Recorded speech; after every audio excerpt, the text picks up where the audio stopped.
Um, believe we should be there. Here we are. All right, I'm gonna pop this out. Close this. Are we still there? No, I'm yeah, blow it all up now. YouTube. I without thinking, I left all my my video up or the audio up. So Okay. I was getting like double backing Oh, I didn't even everything. realize my background is not even anything Wonder Man. Let's change I think that it's a live. badass background, for being honest. Yeah. Let's change that real quick live here on the air so they can see how the sausage gets made. But yeah, think you can hear us, see us at all? Yes, I Copacetic. can see us on the Absolute Ace of Twitch. What up, y'all? And then I can Doo-doo-doo. see us on the Comic Book Click newly christened YouTube See if you can page. comment on our YouTube. I want to see if we can get one of those pop-up comments to work. We out here. Doo-doo-doo-doo.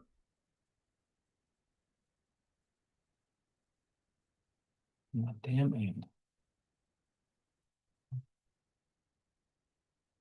Okay, so that should work. Um, yeah, talking one.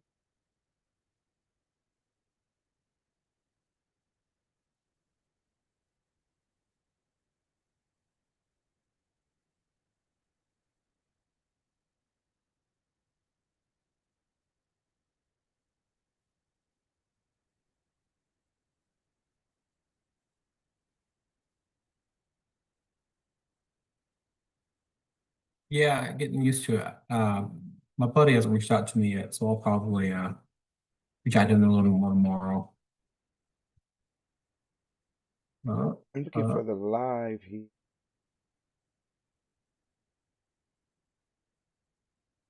Okay, let me try this one more time.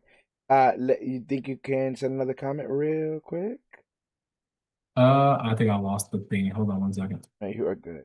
There we go. Uh, nope, Wonder Man 1. There we go. Oh, Slenderman 1.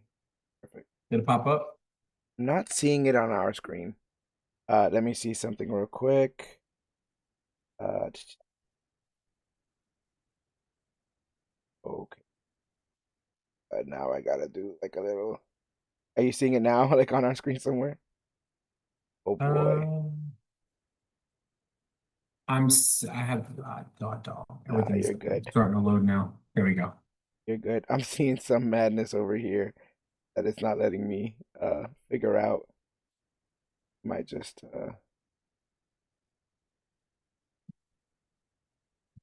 for shame.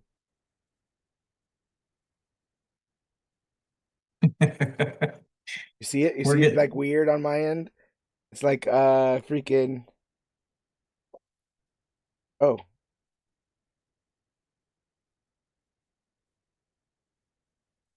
also those Wonder Man glasses that Simon wears are fucking baller. yeah, they are. I'm gonna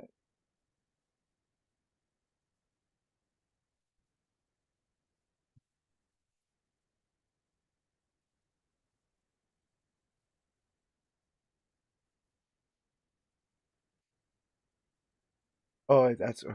I forgot you can't paint as well. So I can just have the chat up So look, on I both. yeah, I'm gonna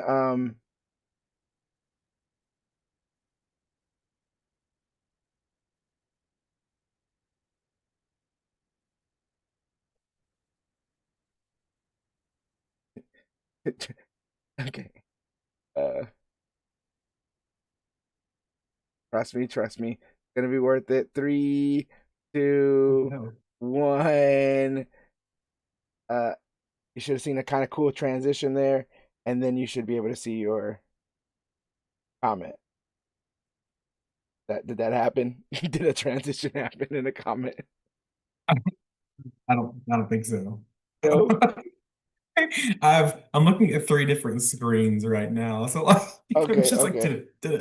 like, there is probably a more efficient way to do what I'm doing, and I'm just doing it wrong, and that's okay. Okay, I can see it on my end. I can see your comment on my end. Can you see it on me? I can't I can't see it on Like I'm literally looking at our YouTube feed. See my face and right underneath me. here. I'm gonna refresh. Oh hell yeah, Wonder Man 1. That's cool. Yeah, try another one. Oh, I hate that it's like it was Yeah, it took forever to. well, I just hate that it was a Wonder Man 1. It was an accident and it was supposed to be an exclamation mark. That was you one last Uh time. I just did one more. Yeah, I did one last time, yeah. All right, and let's see. Survey says that should pop up any. Boom.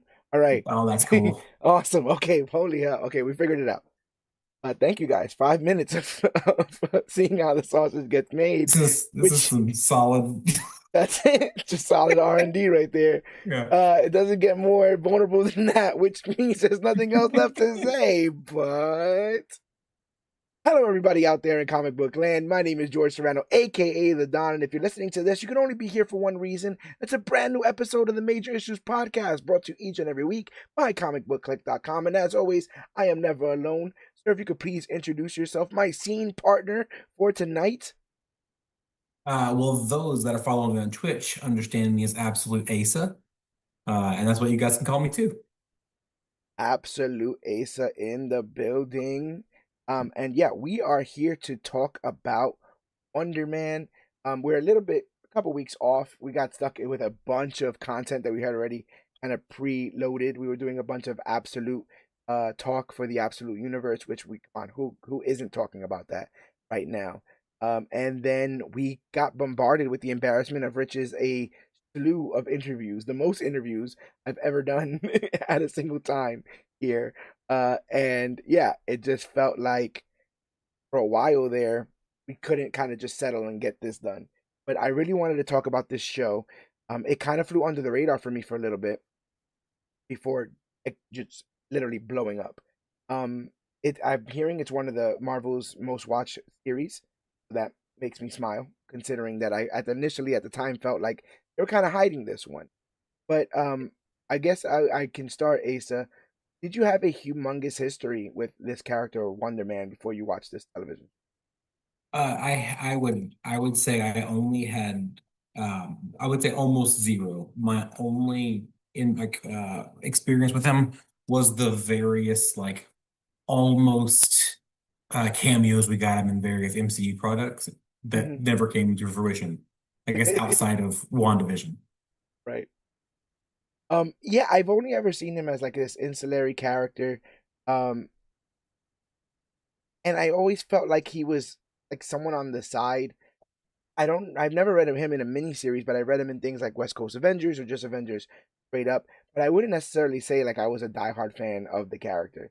The biggest thing that I knew him for was that he had died and his brain patterns were used by Ultron to create the personality of Vision.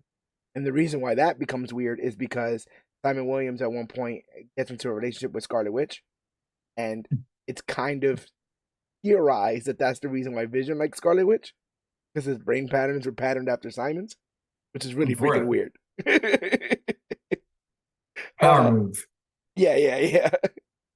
Um, but I wanted to kind of talk about comic Simon Williams to sort of,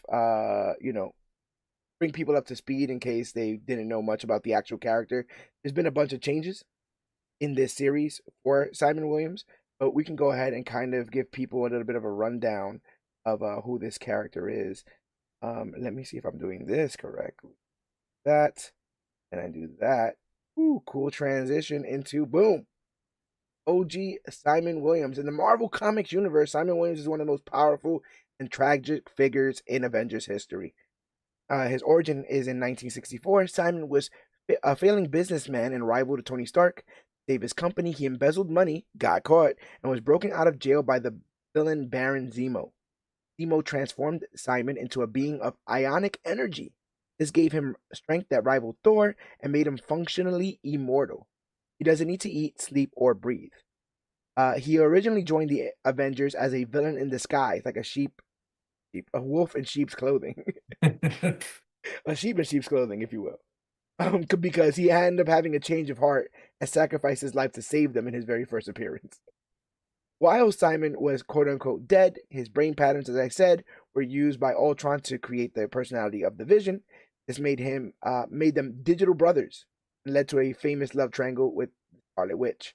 After being resurrected, Simon moved to Los Angeles to become an actor and a stuntman. He struggled with severe pacifism and superhero stage fright for years. His most famous relationship is with Beast of the X-Men.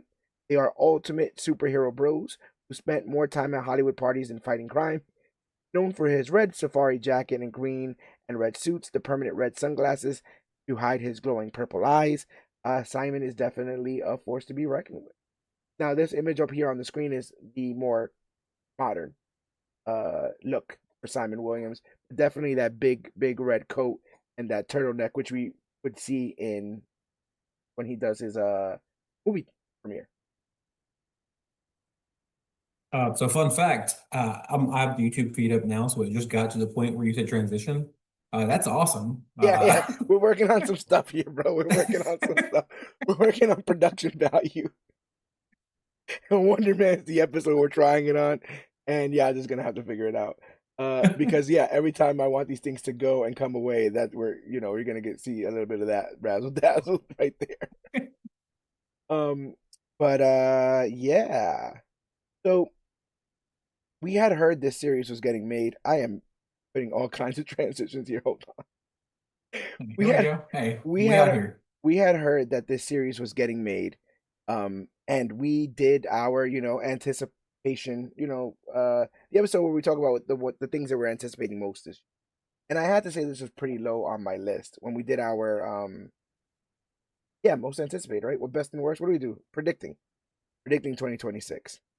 On our predicting shows at the beginning of the year, we like to look at all the stuff that's going to come out for the year and figure out which stuff is the most highly anticipated. Do you remember how you felt about this film, about this series? I just remember thinking like, oh, okay, cool, whatever. Like it felt like I never, it wasn't marketed enough for me to really care until it popped up and like out of nowhere, like 2 weeks before it came out, and then they like hyped it up like hell. Yes, Kind of like the opposite of Echo, right. uh, where they should have hyped it, didn't. With Echo, they hyped it a little too much, and they should have just brought it back. That's how I felt about it. I know there was a lot of discussion about whether or not it was intentional for Marvel to do this. Now, after seeing the show, sorry, I feel like it was supposed to set expectations a little lower. I think it was meant to temper expectations. Um, I think Marvel has gotten themselves into a lot of hot water, really setting bars high to the point that my mind can't wrap itself around Avengers Doomsday right now. You know what I'm saying? Yeah. Because like I don't think what it thinks I want and what I want are the same thing yet. And I'm trying to watch their projects come out and see in which direction they want to go. Um, when I watched this series, if you read comics, this felt like a mini series, like just a very tight series of events under one writer that doesn't necessarily, change the landscape of the Marvel universe, but really kind of gives you a good look at one of the members in it, Simon Williams. Um, I it, when I watched it for the third time to take notes for this podcast, I realized that this kind of could have been shorter, maybe even a movie if you took out certain plot points. Do you think this works better as a series than a film?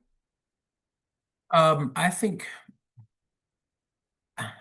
if it were a film, it would have got a lot of hate because it felt like though he was a character with powers, those were not the important part of the story. The important part of the story is who he is. However, he also had powers, and that was the climax. It was both the positive and the negative for his powers. And I don't know if a movie would have had enough action I think that I think would have brought it down. You almost would have if you did a movie, I think it had to be something kind of like Werewolf by Night was, where it's like an hour, hour and a half, just real cut and dry, don't want the story, nothing, no meat, just the meat, no potatoes, no carrots, no nothing. It would have been, yeah. I think the series format really helps to establish these two as friends. The two people that Yes. we will be talking about majority in this, which is Simon and Trevor, played by Yahya Abdul Mateen the third, second, and Ben Kingsley. I should get a little bit of that homework done up front. Wonder Man is a Marvel Studios miniseries for Disney Plus, created by Destin Daniel Cretton and Andrew Guest, and is based on the Marvel Comics character Simon Williams. The 17th MCU television series, crazy, bro. 17, bonkers, Yeah. bonkers. Uh, it exists in continuity with the films and follows struggling actors Simon Williams and Trevor Slattery as they try to land roles in a remake of the superhero film Wonder Man. Guest served as showrunner. Yahya Abdul Mateen II stars as Simon Williams alongside ex Mayo, Zlatko Buric, Ben Kingsley as Trevor Slattery, Arian Moyed, Joe Pantoliano, Byron Bowers, and of course my boy Jay Gad, Josh Gad. In one of the well, listen, I don't know. I don't know why I pop so much for him in this. I have to believe it's because of all the Frozen I've been having to watch because of my niece and my nephew, and just him doing like a drunk rendition of "In Summer" at a club for some reason tickled the hell out of me. I don't know why, but it certainly did. Um, before we get into the nitty gritty, and to give you guys a little bit of a sort of roadmap, how I want to discuss this is I kind of want to take Simon as a character before he met Trevor, Trevor as a character before he met Simon, and then follow their adventures through. Because I think the way that they created this series and the way they kept it interesting was being a little bit out of order, right? Doing flashbacks to stuff. But I Yeah. think if we just gather both of these characters' histories, and we know the baggage they have going in, and it will color everything else, as opposed to trying to reveal, pieces of the past before. I think this will be more like of a linear sort of timeline events. So I gotta say that I loved this idea of Wonder Man being a property or a film that was close to Simon because of him and his father. I thought that that was absolutely tremendous. Um, do you have any sort of like things like that, films like Well, that? I have most of mine are comedies that I would watch growing up with my dad. Like for example, I'm wearing a Tommy Boy shirt. Um, Ah, yeah, Atlanta Little Goat. yeah, like like that, like Waterboy. A lot of like those '90s comedies I have with my dad, and then so even now, like when we don't have a lot of things to talk about, whenever I'm home, we can always put on one of those old movies, and or I guess old because it's in the '90s, but you know what I'm saying. Yeah, yeah, yeah. But like, and we can just kind of laugh and have a good time, even when there's awkwardness of age or just disagreements and various life choices. Yeah. Um, so I would say I do have those movies that I really love, or old video games that we would play together that like have a special place. Like if they ever do a Zombies Ate My Neighbors, the old Super Nintendo game movie, I Yeah. hope whoever does it calls me. I'll be an extra. They can eat me. It's fine. Now that I am an adult, right? It took me a long time, but now that I am an adult, I feel like sometimes I lose the ability to understand that I'm also being watched by the younger people around me, by the younger Mhm. people who care about me, the younger people I care about, and that a moment like this that's depicted in the show, right? Because Simon grew up the youngest of two Haitian immigrants, and realizing his son is being bullied at home, his father once let him skip school so they could watch Wonder Man together, and ends up becoming a formative memory.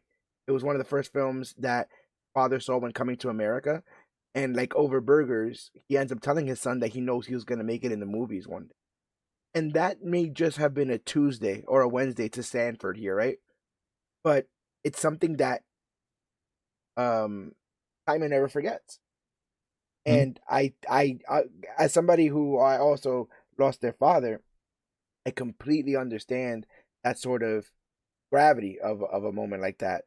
Um, have you pulled the whole? I'm just keeping the kids home. Like I'm not. Officially, if any administrators are listening to this, I have never done that ever, ever, ever, ever, and nor would I ever do that. Fair. Um,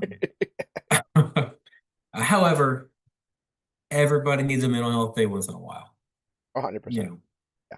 or just a break from the monotony of everyday Monday through Friday life. Yeah. I was also someone who grew up super into media, and neither of my parents were really down for that. Like they listen to music, like sports and stuff like that, but they didn't watch as many shows as I watched and TV shows as I watched. So I feel a little bit in kin with Simon when like he talks to his mom about stuff, and they get just like the Yeah. gravity of stuff doesn't like it as I guess as hard as it should. Um, we also know that in regards to young Simon that at 13, when alone at home, Simon was once caught in an intense fire but survived without a scratch. He blames the fire on a cooking accident, but we later learned that it was basically his powers. Um, we don't get an origin story. We don't get how he has these powers. Does any of that bother you at all? No, we didn't get it with Spider-Man either. I mean, I think it's just kind of one of those things where if you know, you know. If you don't, you don't. Also, a lot of the online discourse is that he might be one of the few mutants we've seen so far. Then they're Ah, just kind of building toward that as he might be one of the mutants, which is appreciated because we have a lack of mutants in our current world that I would needs to be rectified soon. I agree. I agree. Um, yeah, I didn't rub up against the lack of an origin story here. It's quite funny because Doorman gets a whole origin, right? He gets a whole origin, a whole story here. But just these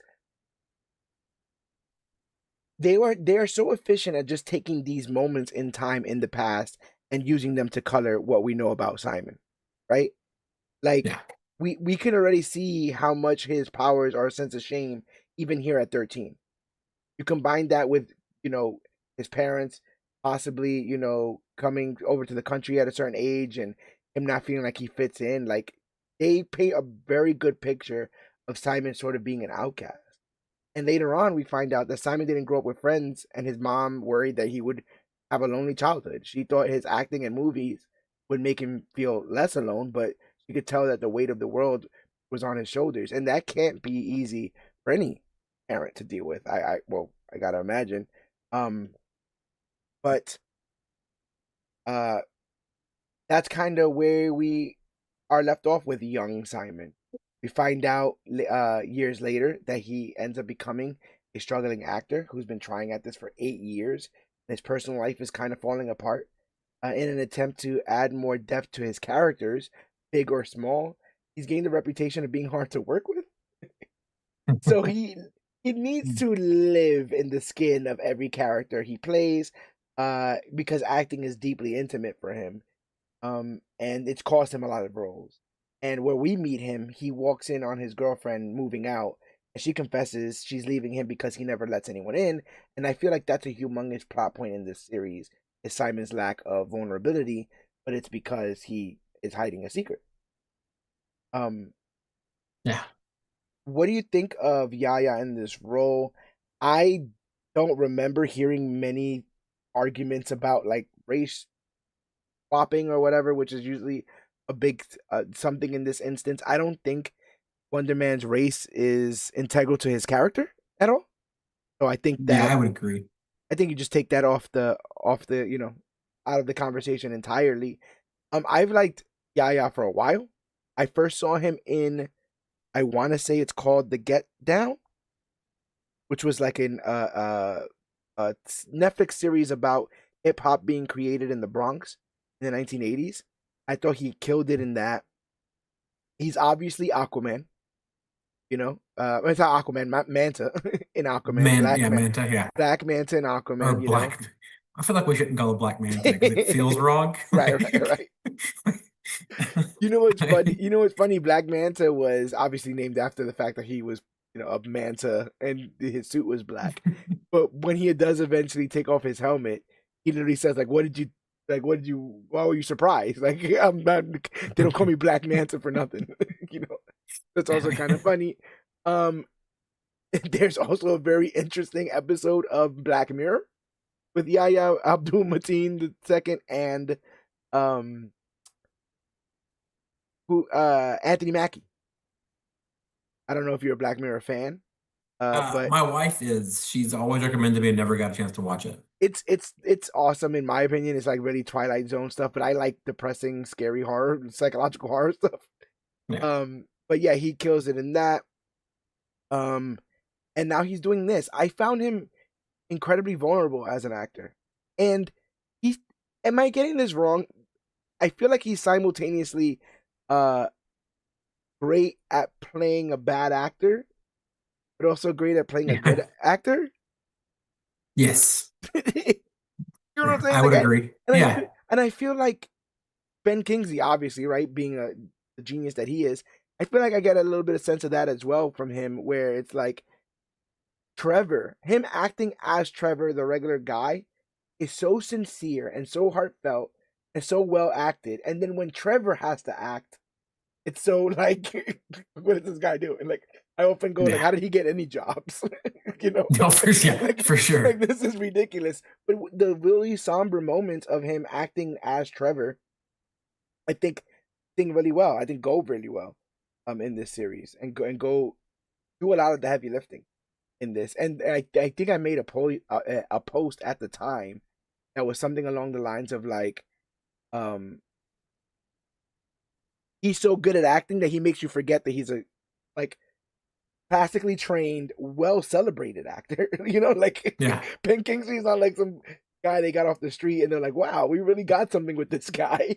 Yeah. He has he's really made a meal of this role. Now, this will be the portion in time in which we kind of get with our friend Trevor Slattery. But before we do, I believe you may have some opinions you might want to uh, espouse about your feelings towards this character. Which again, Oh. that's what we're here to do. Well, before I go further, I just realized I have the white Simon Williams in my as my background, and Ridiculous. I'm like, oh no, I made a huge mistake. No, no, no, no. We've met people halfway. You know that Yeah, we've yeah. You have you have your can't be cake, mad when you, have your cake, eat it too. um Just don't forget the whipped I cream. yeah, exactly. I could write probably a thesis on early MCU. Um, I when they announced that the Mandarin, who is Loki, one of my favorite villains in most comics, like in most Marvel, I love the Mandarin. He's a really interesting character. And then the switcheroo they gave us in Iron Man 3 when he was just a dude, Yeah, was infuriating. it was. It kind of ruined the movie for me and kind of tarnished the legacy of what Iron Man could be. Yep. Because of, or at least the writing of the movies. Because it was like you had one was really great, and two you had Whiplash, who was fine. Um, but it felt like a redoing of one, and then with three you had the Mandarin, and they kind of dropped the ball. Yeah. Um, with the emergence of his popularity in Shang-Chi, I thought it was funny that like the real Mandarin finally got to him and like just had him in like a back room. Yeah. And so when Did he you we were you finally did you see go ahead. the one shot? Which one? All hail Oh, the king. oh, where they get him, where Yeah, they yeah, take yeah, him. yeah. Yeah, it was really good. I thought that was extremely exciting, especially for those that may have Yes. wanted more of an original recipe Mandarin. I was like, oh wait, he's here. Like he's not only is Yeah. he does he exist in the MCU, but he got you. Like he got somebody into the prison to get you Hmm. because you are, you're a false idol. You're walking around Yeah. with another man's name, and that really got me excited at the time because similar to you, I was a bit taken aback by the Mandarin of it all because I thought that I thought that the what they've done to update him was incredibly effective. Now I understand now the message is supposed to be about more so about like the weird like xenophobic villains America has, right? Hmm. like these big baddies that we create, and they're the epitome of evil, and thus we must go to every foreign country and take them out. And the idea that we are literally fabricating these villains by having, this actor play this person, and I get that, but I won't lie, I still think that those Mandarin videos are some of the most effective and scary They're amazing. propaganda I've ever seen. Uh, or this guy. Up. Yeah, we should be back up. This comes as a kid in New York who saw the towers go down and remembered the xenophobia that occurred right after that. This comes as a former soldier who went overseas to Iraq twice. When I saw, when you see those Mandarin videos, and he's got people in bagged, right, has their heads bagged, and like all that imagery that you remember permeating the internet, post 9/11, right? All of this like terrorist Yes. imagery, and it was beheadings you can find on YouTube, not YouTube, but like I think maybe YouTube. I'm not even gonna scratch that out. Early YouTube used to be the wild freaking west. Free And monetization. Yeah, for sure. yes, yes, and you could find like just the um worst videos and stuff about this. So I incredibly affected by the Mandarin for years. It's funny. It's gonna happen less now because they made a joke of it here. But for years, me and my friends would just randomly say, "And you'll never see me coming," because that was just a cool, that was just a cool ass line. And then when I see this show and they parody it, I'm like, "This is great. This is amazing." Yeah. So they do the reveal that he's not him. That he not that he's not him, but that he is an actor. My name is Trevor Slattery. I'm an actor. And we have, Mhm. and so he gets caught and goes to prison. But because he was faking being the Mandarin, the leader of the Ten Rings organization, apparently the Ten Rings organization is real. So Trevor as the Mandarin, sort of gets shanghaied or grabbed up at the prison and brought over to the Mandarin through the events of Shang-Chi.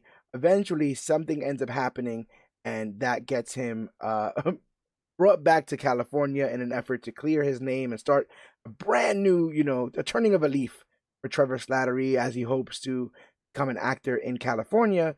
But that doesn't really work out. Instead, he is apprehended and taken into custody because he never finished his sentence, having been broken out of prison by the freaking, Mandarin Wen Wu in the Return of the King one shot.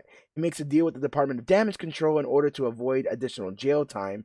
His first task is to ensure Simon Williams is apprehended by Damage Control as they fear what he is capable of as a superpowered individual. This is post everything. This is post Sokovia Accords, yada yada yada, but they're still trying to keep an eye out for superpowered individuals that might be dangerous. Have you grown any favor towards Trevor given this here? Because I remember, I will say this, Um, when I found out he was in this, I kind of rolled my eyes a little bit. I won't oh, for lie. sure. I kind of rolled my eyes a little bit. And I was like, I don't know if I have enough runway for like a Trevor Slattery improv, television show. Like, I Yeah. really want this Simon Williams thing to kick off. Has this series at all warmed you up to the idea of Trevor Slattery as a character? Trevor Slattery is a person throughout this. Once you kind of see the intro twist, I thought, oh, what a good way to tell the story, with the mystery behind him or whatever. And then you get to see him kind of grow, and then just to kind of get a little spoiler, but not too much, where you see him kind of falling in like a level of friendship love Yeah. with Simon, and Hmm. you see him kind of start to kind of turn against his freedom, is where I kind of was more on his side, like specifically in the episode of Pacoima at Yeah. the end when he snaps the memory card. Um, there's a like that was where I was kind of like, oh, he's the dude. And then like once you get to like the finale, I really I'm back on Trevor Slattery's side Yeah. because of how he did it. Right. But also one of the things that really kind of immediately warmed me up to him was at the beginning when they're doing the interview, the audition, Yeah, And Simon's in the bathroom, and he's just kind of like, all right, I got to think about this, and I got to think about this. And then he comes in, he's like giving him tips, and he's yeah, like, "You're getting my head." And he's like, "No, man, I just believe that we should help each other grow." And I yeah, was just like, "Oh, that's like the mad respect for that, you know." yeah. But then, then it's kind Yeah, then you find out of, like why. But no, yeah. I do think that yeah, you just see all like various just tender moments, I feel like, with Trevor in this. And it helps humanize him, especially, I do one of the jokes that I like that's recurring in this is you look familiar. Mhm. It's like he was Bin Laden at one point, right? Yeah. I'm putting that up on the screen. Freeze Trevor Slattery. He was he was Bin Laden at one point, and just walking around every time someone says that they recognize him, instead of just being like, "Yeah, I know, I'm the Mandarin," he always like throws out some like, "Yeah, I'm from that '70s TV show," and somebody goes, Yeah. "You're the Some Mandarin. obscure reference. You're the fucking Yeah. Mandarin." Yeah. I was in General Hospital. Yeah, Well, and they're like, did you kill a bunch of people? "Yeah, you're I was killing, man." acting. Ridiculous.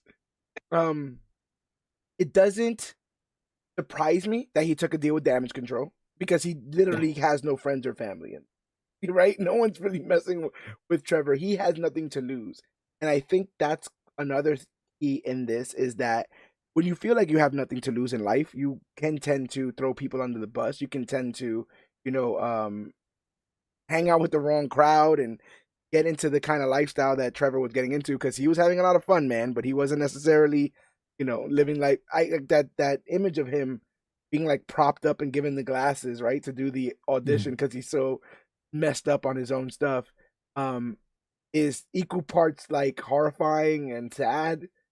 Like he's just he was someone that society gave up on, and then he was given like this 15 minutes of fame as a terrorist and has seemingly been trying to chase the same high of acting that he has always had. Um, I love that he spends the time on the plane talking about his mother. Like I felt like that Mhm. was a nugget of humanity, right? That he's like, I want to make my mother proud. Like everyone kind of understands that feeling, and even a villain, if a villain said that stuff, I feel like yeah, it just humanizes you a little bit in the eyes of everybody else. And the last thing I'll say, I don't have any quotes here, but the way this man talks about movies is amazing. The way he talks about the Yeah. acting process is so beautiful. And again, when you consider that you may not think he does it that well. Yeah.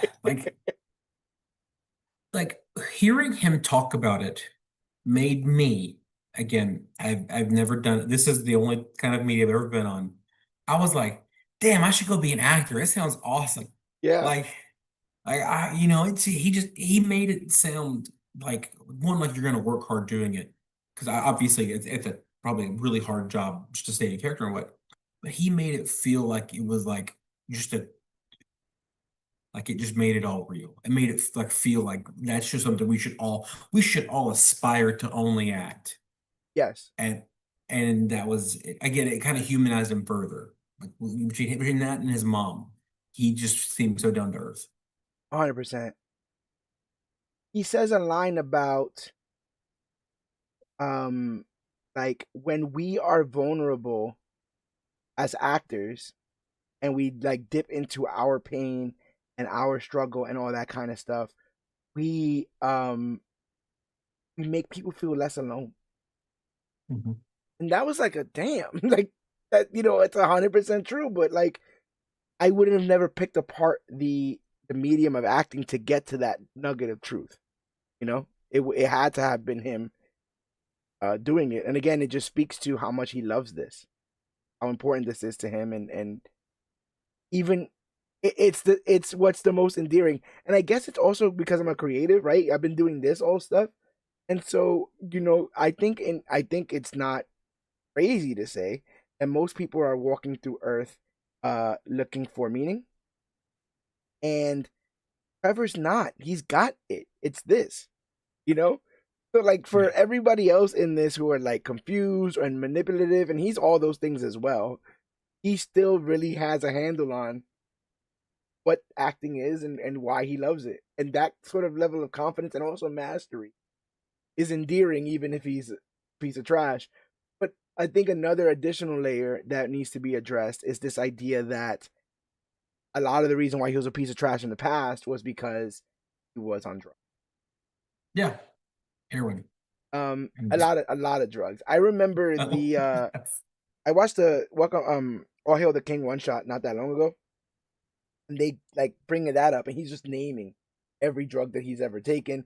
At one point, we get a laundry list of drugs that he owes money for from his dealer, and it's a bunch of stuff. But um, time with Wen Wu strung out, he's 13 years sober, and so Yeah. this is a man who made some very, I mean, the biggest mistake. How do you end up being the face of terrorism? You know what I'm saying? This is a man who has made a series of very, very, very consequential mistakes, right? However, um, in an effort to get away from them, his nose is forced back in the carpet.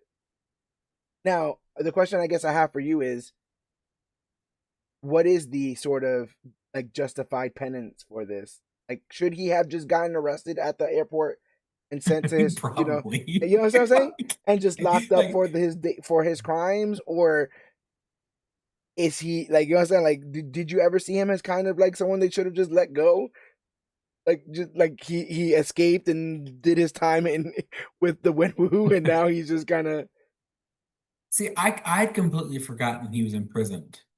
oh yeah, So like when we see him and then he's walking back in the airport or whatever, right, I was just and then he gets arrested. I'm like, why is he getting arrested? And then he's like, you didn't finish your sentence. And I was like, oh yeah, he didn't finish his sentence because like, he yeah, literally was in his yeah, I guess he was in a different kind of prison. He was in the old dungeon, yeah. you know? So he probably realistically should have been back to jail. But like also what level do damage control run now? Like what there must be like up there. Like Yeah, but they're also consequentially like ineffective because we saw them in yes. Miss Marvel and they didn't do anything. They didn't get any job done. And they show up Like to try to arrest Peter and they don't get anything done there either. And now even with this they have to settle for Trevor at the end, right? Because yeah. they can't get who they want, and then they don't even keep Trevor because he gets broken Like out of prison. They're the they worst. literally use the drones from Tony Stark Yeah. to stop Miss Marvel and she still gets away. Yes. Like like how incompetent can you be? Yeah. So maybe Then I it's look at our also, current government yeah, I mean, and so maybe a little bit of ACAB where I'm like, maybe Trevor should have just kind of been let go. But he did a lot of bad. And again, I don't know if you can, I don't know if it's like student credits where you could just be like, I did my elective in, with Wenwu yeah, but over at the I Ten guess Rings, and I did my time. I, So could you argue that like did he do anything bad? He shot a video. He didn't actually. I mean, I that's guess. his claim. And you know what I it mean, that's is? not. He's not wrong. We're having a hell of a discussion because what I'm now unfurling is this idea that it's a maybe this show is doing a commentary on like you can't just put out harmful media and pretend you did nothing wrong, right? That's true. You can't just be the guy in front of the camera saying ridiculous. We're talking in the world we live now, right, where everybody makes money off of rage bait, regardless of it whether it's in the comic book space, in politics, or any of that kind of stuff. And how many of them get on camera, act like a monster, and then tuck their kids in, right? And Yeah. like these people don't deserve rights, and these people don't deserve to vote, and these people don't deserve to be alive. You know what I'm saying? But follow my Kickstarter and like my Patreon and all that other kind of stuff. So like, I like this idea that not only is there a penance to pay for Trevor, but he has to pay. Yeah. He tries to skirt it, right? He tries to literally trade it in lives for it, and ultimately it dawns on him that it's the piper's here. He has to pay it. Which I think happens to all of us adults in life. You cannot run forever. Can't throw people under the bus forever. But he's gonna try now because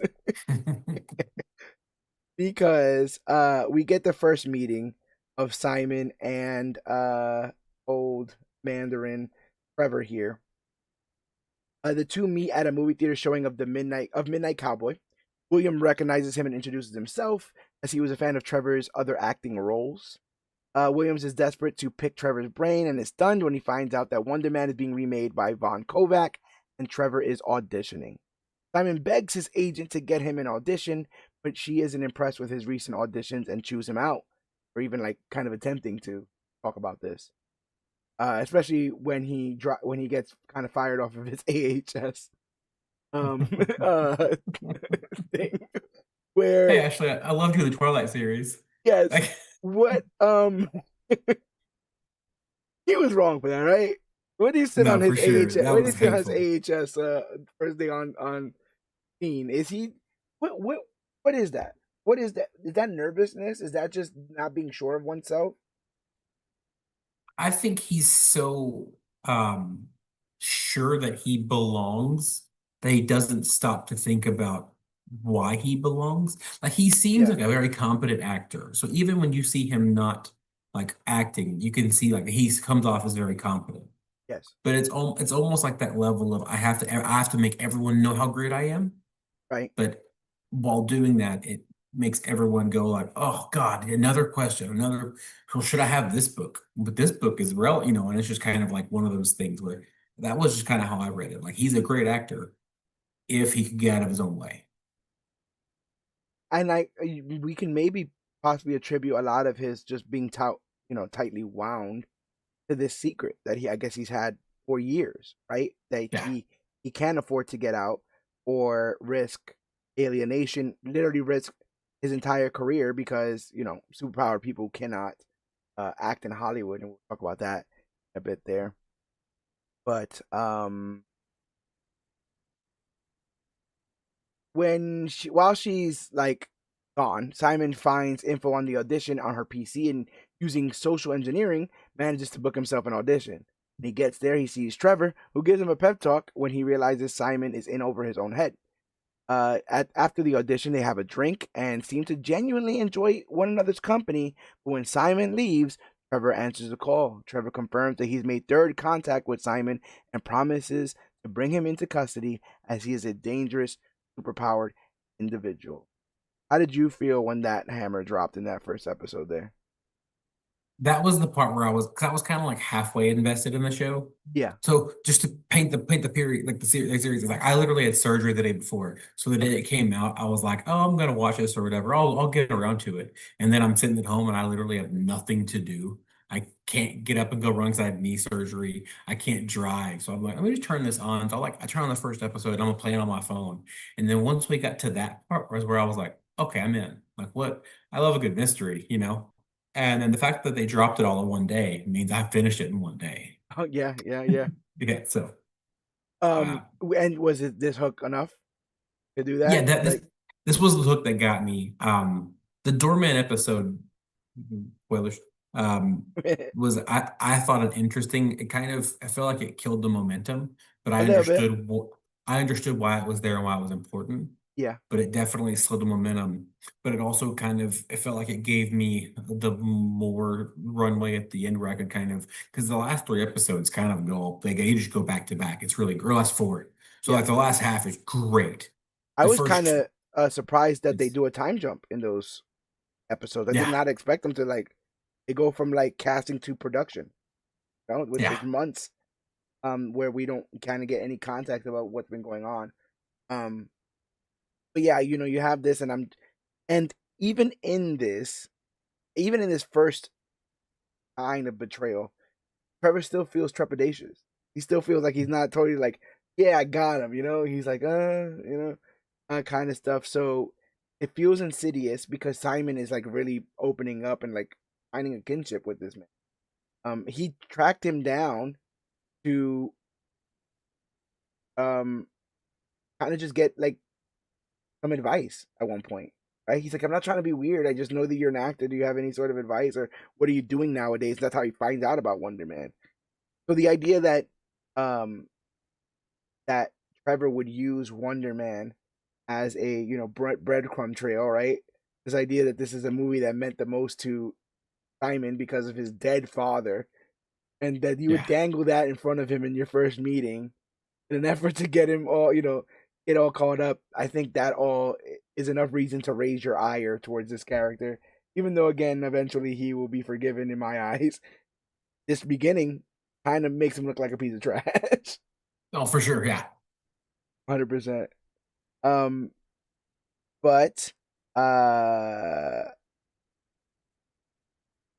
yeah, like I said, the whole thing is that damage control thinks that he is a threat. And so we have oh, damage control thinks he's a threat, which makes sense because later on Simon has a flare up of his powers that, and he just like blows something Yeah. up the wall. I don't. Yeah, like it's almost. I thought he punched it, but like it didn't look like a punch. It looked like he just kind of mm, charged Boomed. up and blew. And Yeah, like he boom. He definitely committed a boom, is what I think. I think we're all fine to say. Um, it causes a massive explosion in his home. Um, he asks Trevor for help with a self tape. He does, but Trevor uses a damage control device to steal information from Simon's computer. It feels like their friendship was always like one step forward, two steps back. Like every time you feel like, oh, they had a moment. Like, oh, Trevor's being a jerk, kind of stuff. yeah. um, but it's in this self tape. This whole thing gets gets to this point where it's like Joey Pants, like the Yes, Joey Joey Pants of it, Pants. Joey Pants of it all.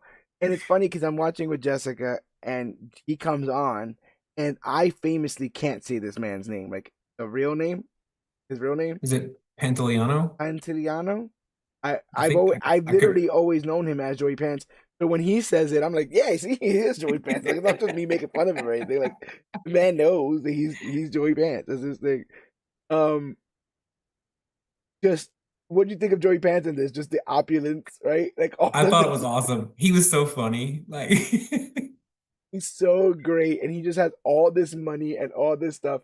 I like that Simon gets a call from his agent, and he's like, I don't know. I ended up in Joey Pants' house, and he's trying to like feed me mozzarella from Hoboken or some shit like that. I love all that. I never lived in California, but I imagine that this is what happens closer to Hollywood. Like you just 1 minute you're in a dingy audition that's set true. in an alley, and the next minute you might befriend eccentric 40-year acting veteran, and you're in his home, and he's trying to feed you mozzarella. So um, it kind of definitely captures the hustle and bustle there. But the reason why I want to bring up the Joey Pants stuff is because there's a moment of kinship where Hyman just turns the script and is like, stop being an asshole to Trevor. Hmm. You know what I'm saying? Stop being condescending. Stop being passive aggressive. You don't need none of that. You know what I'm saying? Trevor's a good man and a good actor, and he doesn't deserve none of your crap. And I think that raises an eyebrow for Trevor. It's because this is Yeah. his mark, right? This is his ticket out of prison. And he's standing there defending him. How do you feel when Simon was defending Trevor, knowing kind of person That Trevor was? yeah. That was the moment where I think Trevor was like, maybe I'm the bad guy here. Like Yeah, I don't think in all of our experience with Trevor in anything we've watched that he ever thought he was like the villain, so to speak. yeah, I think he just thought I'm doing these things because I need to do these things. But this was the moment where it's almost, at least to me, where he was like, am I breaking the rule? Like, am I doing the wrong thing with this? And then even when you go to or sorry, I won't jump ahead, but that scene, and then you also get the after him kind of, let's get out of here, Trevor. And then Trevor kind of gives the whole like, acting is not a job, it's a calling. And so you still have this go back to like this guy who's just in love with acting. And like now he's been defended by kind of like you said, like by his mark.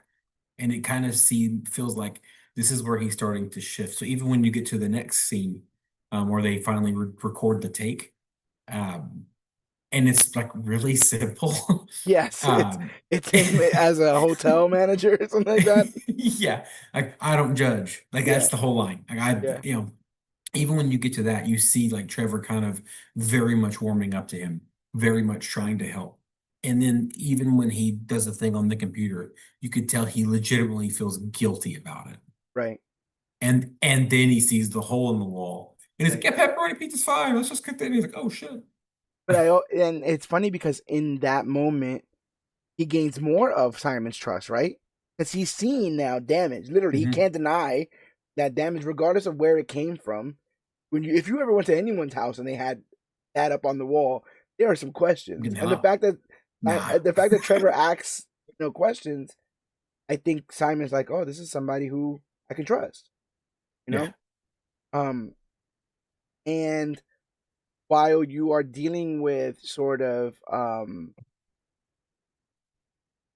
this idea of like being surprised by the idea that Simon is defending Trevor, kind of get the same thing on the other end when Simon goes to his mother's house for her birthday, right? Mhm. Because look at that beautiful. Um, because Simon's mom's birthday is an event, and he's ready to go. And Damage Control believes that that's the perfect time for Trevor to join, wearing a wire. So we find out that his mother is Simon's biggest fan, and Simon doesn't have the heart to tell her that he was fired from American Horror Story. We also meet Simon's brother Eric, who is financially successful, but he just won't get off of Simon's back. After the cake is cut, the Simon brothers and Trevor hang out with Mom in the kitchen, but things get hostile quick when Eric berates Simon for not having a stable job, even accusing his mother of keeping Simon afloat by sending him money. The stress causes Simon's powers to do what they do, layer up, and for the first time in front of Trevor, Simon destroys the island in the kitchen. Later, while talking to Trevor, Simon says that he kept his power secret because people knew he would never be able to get a job in Hollywood due to the doorman clause. But it's too late, as he and Trevor are both getting a call back for Wonder Man and need to meet with Von Kovic further down the line. What do you think about this introspective episode, kind of showing Simon's family? Well, one, I thought Trevor is hilarious this whole time, where he's like talking to people and he's clearly fishing for information. And Yeah, like the brother immediately catches on. Why you ask questions or yeah. whatever, where no one else is. I thought that was really, really funny. I did not care for the brother. Me Um, either. And I don't know if you know this, but his brother in the comics is a villain named the Grim Reaper. he's the Great Grim Reaper. Yeah, okay, yeah. Yeah. And there's no sign of that anywhere in here, and that's fine. I'm not a huge Well, he Grim does do Reaper. insurance. Yeah, right, there you go. That would be hilarious. Grim Reaper insurance. Um, I don't like. I'm not a big Grim Reaper mark, so I'm not really upset that he wasn't shown in here. Yeah. Um, and I definitely wasn't a fan of his. But it's funny. Like I have just recently kind of had an experience similar to Simon in this, that I didn't realize until I had somebody watching me do it. So, for those who don't know, um, I have left my full time job in pursuit of Comic Book Click. I do a bunch of freelance stuff, and I actually even substitute in Florida um, to compensate. But this is what I love to do, and I've done everything I've ever wanted to do. I've done everything I've ever needed money to do, and now I kind of want to do something that I love that may also generate money on the side. The other day, I got called by my mom, who I love, and she's like, "So, like, are you looking for work?"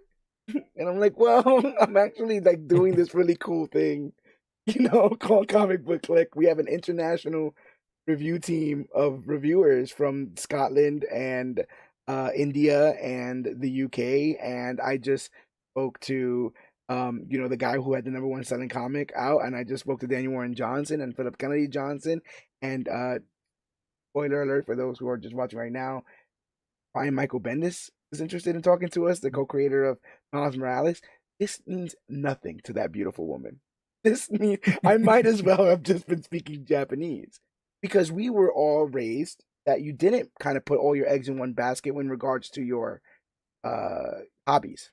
You know that Yeah. you do work, and when after you're done with work and after you're done making money, then you can do other stuff.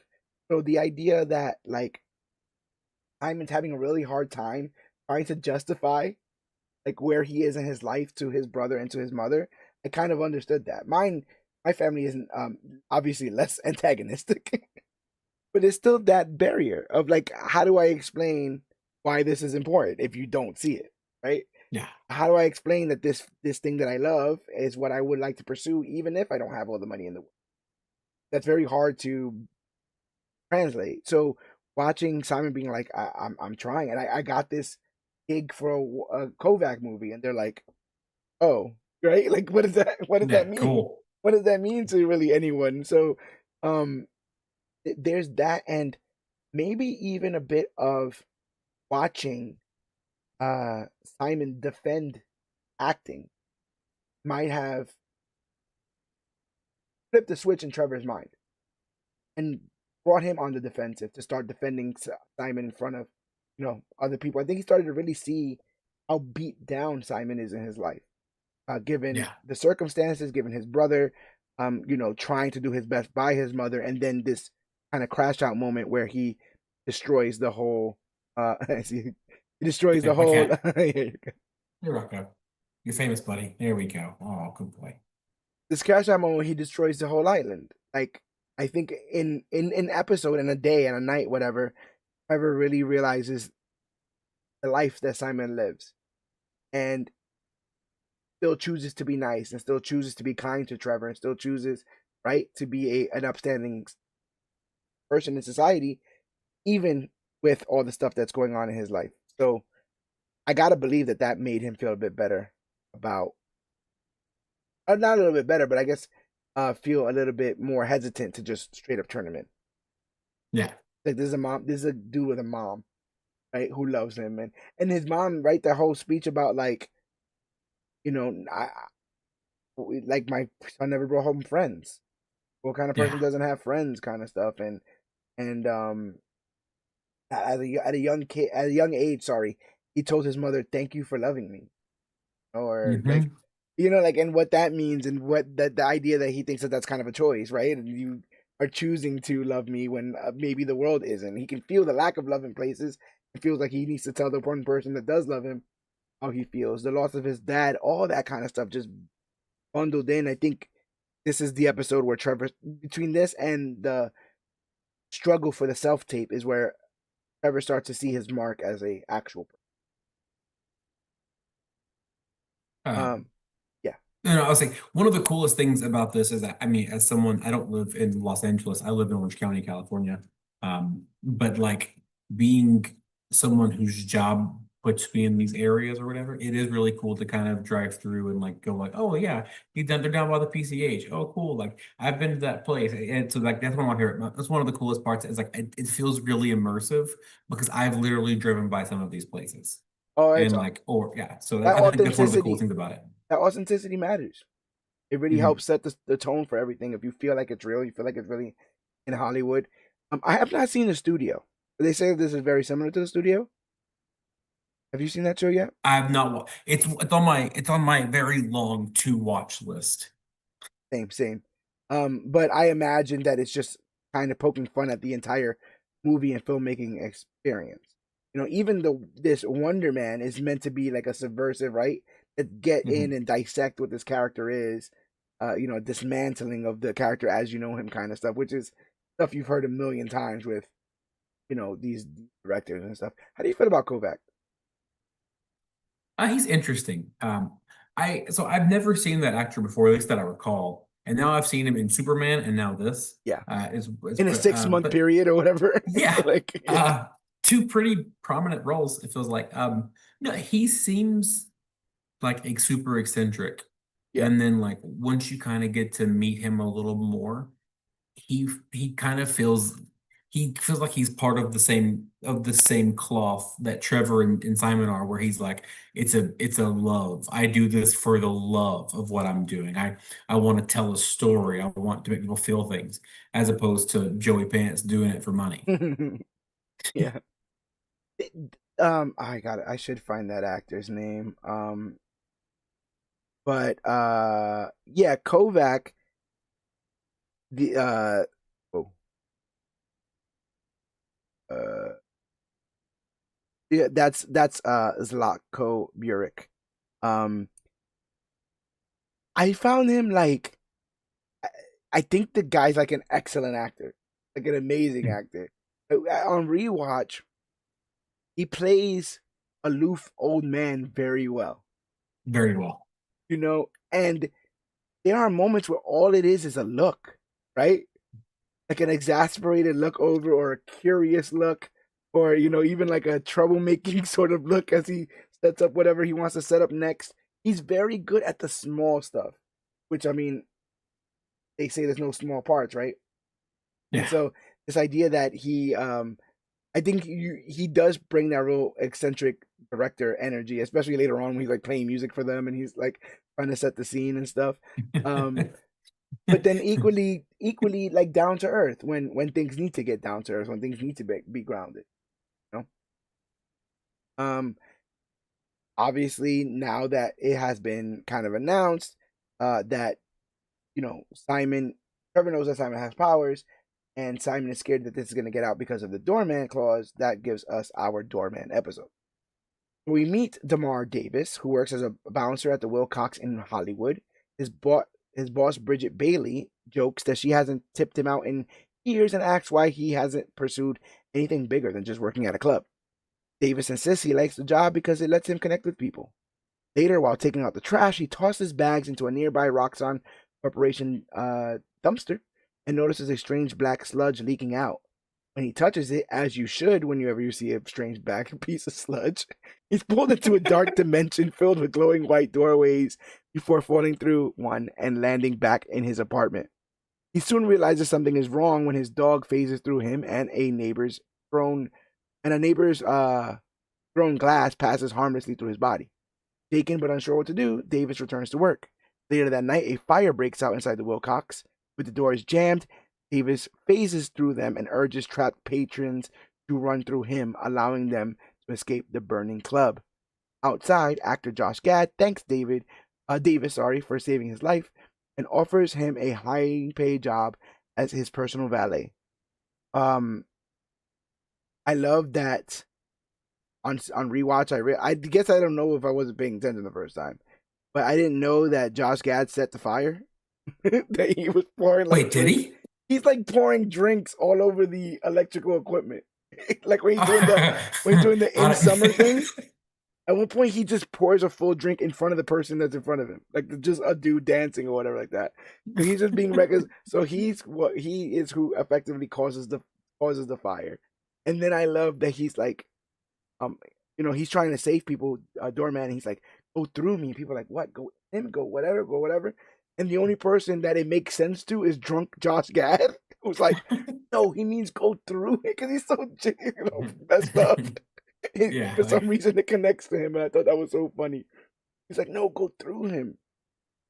Um, so while visiting a studio with Gad, talent agent, talent agent, talent agent Frank Preminger suggests Davis try acting, and Gad gives him a role in his heist comedy Cash Grab, which I also love as a name of a film. That's like one of the top 10 names of a film. The film unexpectedly makes Davis a minor celebrity, with audience members embracing his goofy superhero persona Doorman and his catchphrase Ding Dong. But the novelty fades quickly. Social media turns on the character. His commercial deal with Epilax is cut early, and a later advertisement for a microwave product called Potato Bag sparks lawsuits after customers suffer severe steam burns. As Davis publicly distances himself from the product, Gad calls with better news. Cash Grab 2 is moving forward. During filming, increasingly risky stunts involving Gad's character teleporting objects through Doorman's body. In one take, Gad teleports inside of him, causing Davis to collapse violently as the production shuts down. When Gad cannot be found, news breaks that the actor has vanished. The incident prompts the United States Department of Damage Control to investigate. Deputy Secretary Hyerdal, I think I'm saying that right, soon introduces the Doorman Clause, a new rule banning superpowered individuals from appearing in film or television production. A decision that sends shockwaves through Hollywood, including rising actor Simon Williams, who secretly has powers of his own. what I really like is that he shows Simon reacting to this news, and then it pulls out, and he's like at an audition, and he just goes home. He's just like, you know what? Fuck this. Why were you prematurely laughing at the doorman? Sorry, just the idea of Cash Grab is the first movie, and that's clearly a joke. And then Cash Grab 2 Yeah, is way funnier to me yeah, because it's the same joke, but it's the worst version of that joke. yes, Like, yes. Because they yeah, couldn't even come up with like a cool subtitle or anything because it's just a cash grab. So what the hell does it matter anyway? Yes, exactly. Like, so yeah, that's what got me. You know what I'm thinking of? Does this doorman rule apply to Kingo from the Eternals? Oh, well, they're in Bollywood. I'm sure that's a It's different different. Yeah, thing. that's true. That's true.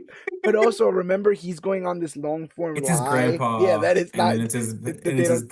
Yeah, he dad, doesn't and have Tim. powers. It's just The you know. kid Yeah, is of age. Yeah. yeah, yes. Which is really really funny. Um, so that just kind of gives us the context to the whole doorman clause thing.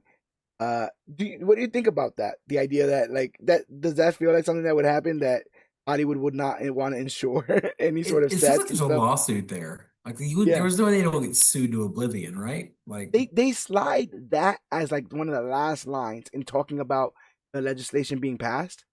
That yeah, the primary reason is because studios do not want to insure it's the uh, insurance. Yeah, uh, the production of stuff where full cast members could disappear or full, as we see later on, full lots can get leveled to the yeah. ground at any given moment. The one thing I really liked about it is how they subtly put the doorman clause in episode one, and Yes. we just walk right past it. And then when you finally come back and you find out what it's there for, it's like, oh, that makes way more sense. Yeah. Man, I thought that was one of my favorite, one of the coolest things about that episode. Plus, Doorman is such an obscure character. I Right. cannot believe there's a Doorman in the MCU. Like, And he's still what? around. I mean, he's still around. Yeah, I it's don't true. think they Yeah, didn't he's say still he went to there. jail or anything, right? Like he's just still No, be. he's just some dude now. Yeah, he's just Like, walking around. I mean, I often wonder if Josh Gad's gonna come back out of him. yeah, A Josh drunken Gad did night. post on Threads. It says Josh Gad will return in Avengers Doomsday, That's funny as and like that was pretty funny. Yeah. So so like there was a time where I liked Josh Gad, like early Josh Gad. He was kind of like figuring out his comedy and then like some of those roles, and then he got like super commercial with the Disney stuff, and mhm. I kind of backed away just because this wasn't my bag. And like so him in this as like this like aloof rich jerk, he's very good at this, and I don't believe that this is Yes. anything in his DNA. I've seen him like talk whatever, but I do believe he has this darker sense of humor that he hasn't been allowed to Yeah. kind of play with I because he isn't here. There's a movie called Little Monsters where it is the from the 80s. no. Is it Little Monsters? No, it was Little Monsters. Maybe Little Monsters. But it's Chris Hemsworth, Lupita Nyong'o, and Josh Gad. And the idea is that they're all on a field trip at like a zoo, let's say, and then zombies attack. So how does a teacher, a chaperone, and then Josh Gad plays like a Mr. Rogers type, like a TV performer, but Yeah. up to the gills in drugs and alcohol. Is Like it the cabin in the woods? no, I know Cabin in the Woods. That's the this would have been later than that. It would have been like Okay. 2020. I think 2020. Guessing 2020. Was it not Chris Hemsworth? Was it? Did you look up? Yeah, Little Monsters 2019. Oh, so yeah. My Little Monsters picked up the old 80s movie featuring Fred Savage that I loved as a child. Yeah, Little Monsters 2019. Yeah, it's a washed up musician teams up with a teacher and a kids show personality to protect young children from a sudden outbreak of zombies. It slid under the Oh radar. yeah, I there it think is. I think it slid under the radar because shortly like around COVID. But yeah, they get this Josh Gad plays a kids performer, but then when the zombie shit goes down, right? Like he's like oh fuck this, like throwing kids under the bus, like he does not care about anything. He's cursing out the way. It's a real role change. So seeing him in this, I thought he did really really good, and they had a behind the scenes of it.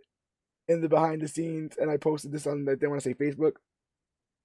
He says something like, it was really hard to get in the mind of Josh Gad, but after a while of just like just being in his life and like staying in his house and sleeping with his wife and hanging out with his kids, I think I really managed to nail the character.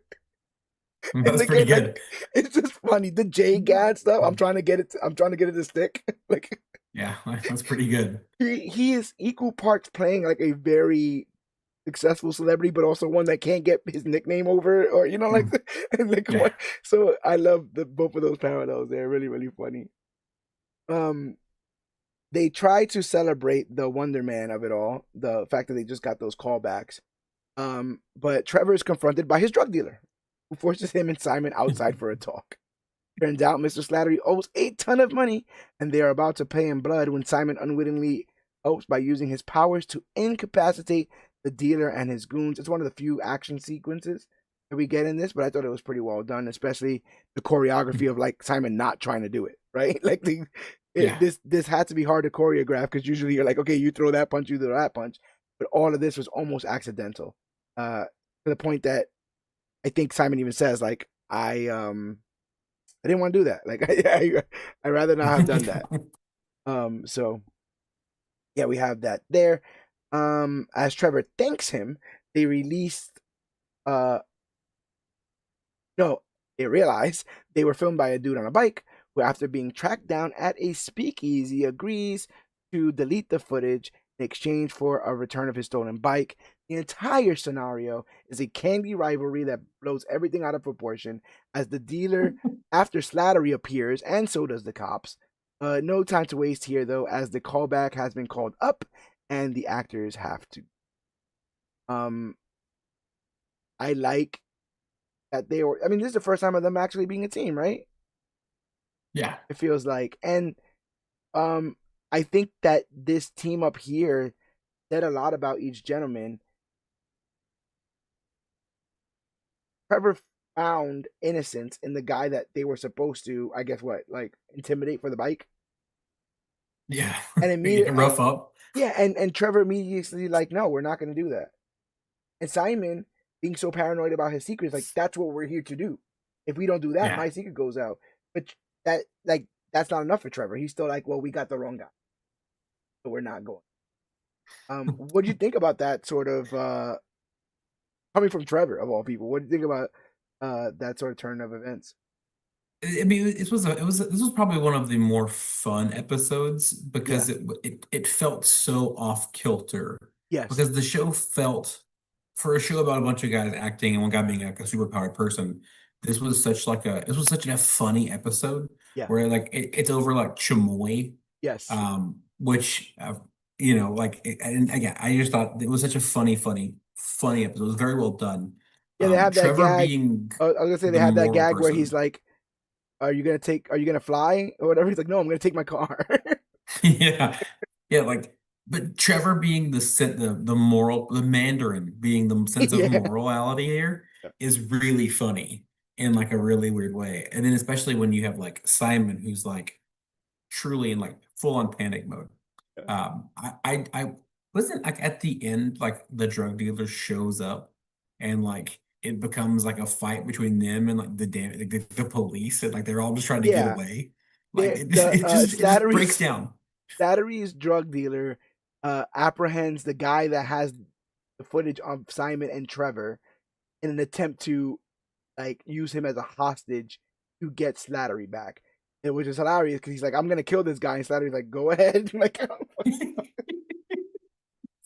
I think he says, "I wish you would," or something like Yeah. that. Like he's like, "I'll kill him." He's like, "I wish you would," or whatever. But that's when he gets the footage of on the GoPro and stuff like that and does away with it. Um, yeah, it was really really humorous. And you have that moment where like Simon Williams before they get there is like, "Oh, I'm just gonna do like this whole like I don't know like SVU episode on them, right?" Like he's like, "I'm gonna go in there and we're gonna be two undercover cops, and that's how we're gonna do." They knock on the door, they open the door, and the girl goes, "What is the freaking Mandarin doing?" Yeah. Trevor looks over. He's like, I think our covers are blown.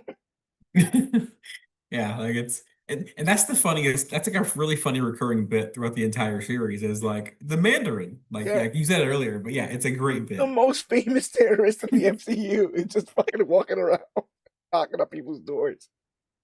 That would ever not be hilarious. Um, but yeah, it's time. The callback has been moved up, and they need to go straight to Von Kovac. We go to Von Kovac's mansion. There's a bunch of different actors. Simon is way too nervous to be himself, Mhm. and ultimately disappoints the director. He kind of disappointed me too. Yeah, for sure. I was like, bro, like I want to see you win, and you're not doing winning moves to me, in my opinion. Yeah. Here, and it me, or is it like just purely the years of experience schmoozing that helps like Battery stay afloat here? Oh yeah, probably for sure. I think just reading the room. It's been and every it was almost like every actor there was good at it, but Simon. Yeah. Well, Like the and that one other dude that was too pretty to is be too smart. beautiful. Yeah, too Yeah. pretty to be Eh, smart. eh, yeah, and it's like how they find you? Oh, they saw me walking on a beach. Yeah. And He's it's like, that like must have been that's so how hard. No, it wasn't really. Yeah, I know. I was being sarcastic. yeah. But they play Von Kovac plays the song, and what's his face just starts improvising. Mhm. Trevor starts playing his Yeah. own like a trombone and starts like doing a bunch of stuff. And at the time, I remember thinking like, what the hell is he doing? And then as it continues, I go, well, at least Von Kovac's gonna remember that. You know what I'm Hmm. saying? Like, I don't Yeah. know what it is, what he will remember exactly, but he will remember that someone just decided to break out into impromptu tromboning while he's playing this song. So, like, even in that very weird way, he's able to stick out, like, show his prowess as an actor, and stick out in this room full of younger, possibly even more hungry actors. Um, things just keep falling apart for Simon, and he literally, well, also, I mean, he fell asleep. Yes. He fell asleep at this man's house. That I'm like, bro, you are in Scorsese's house. You are in, James Cameron's house. You're just gonna take a nap. Like you're just gonna.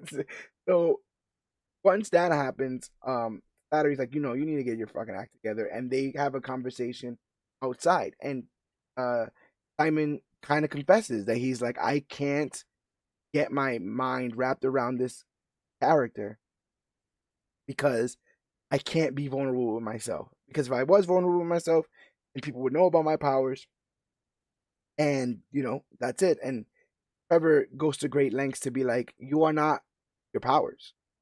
You're your Yeah. experiences, you're your choices, the good ones, the bad ones, how you deal with them, how you deal with life.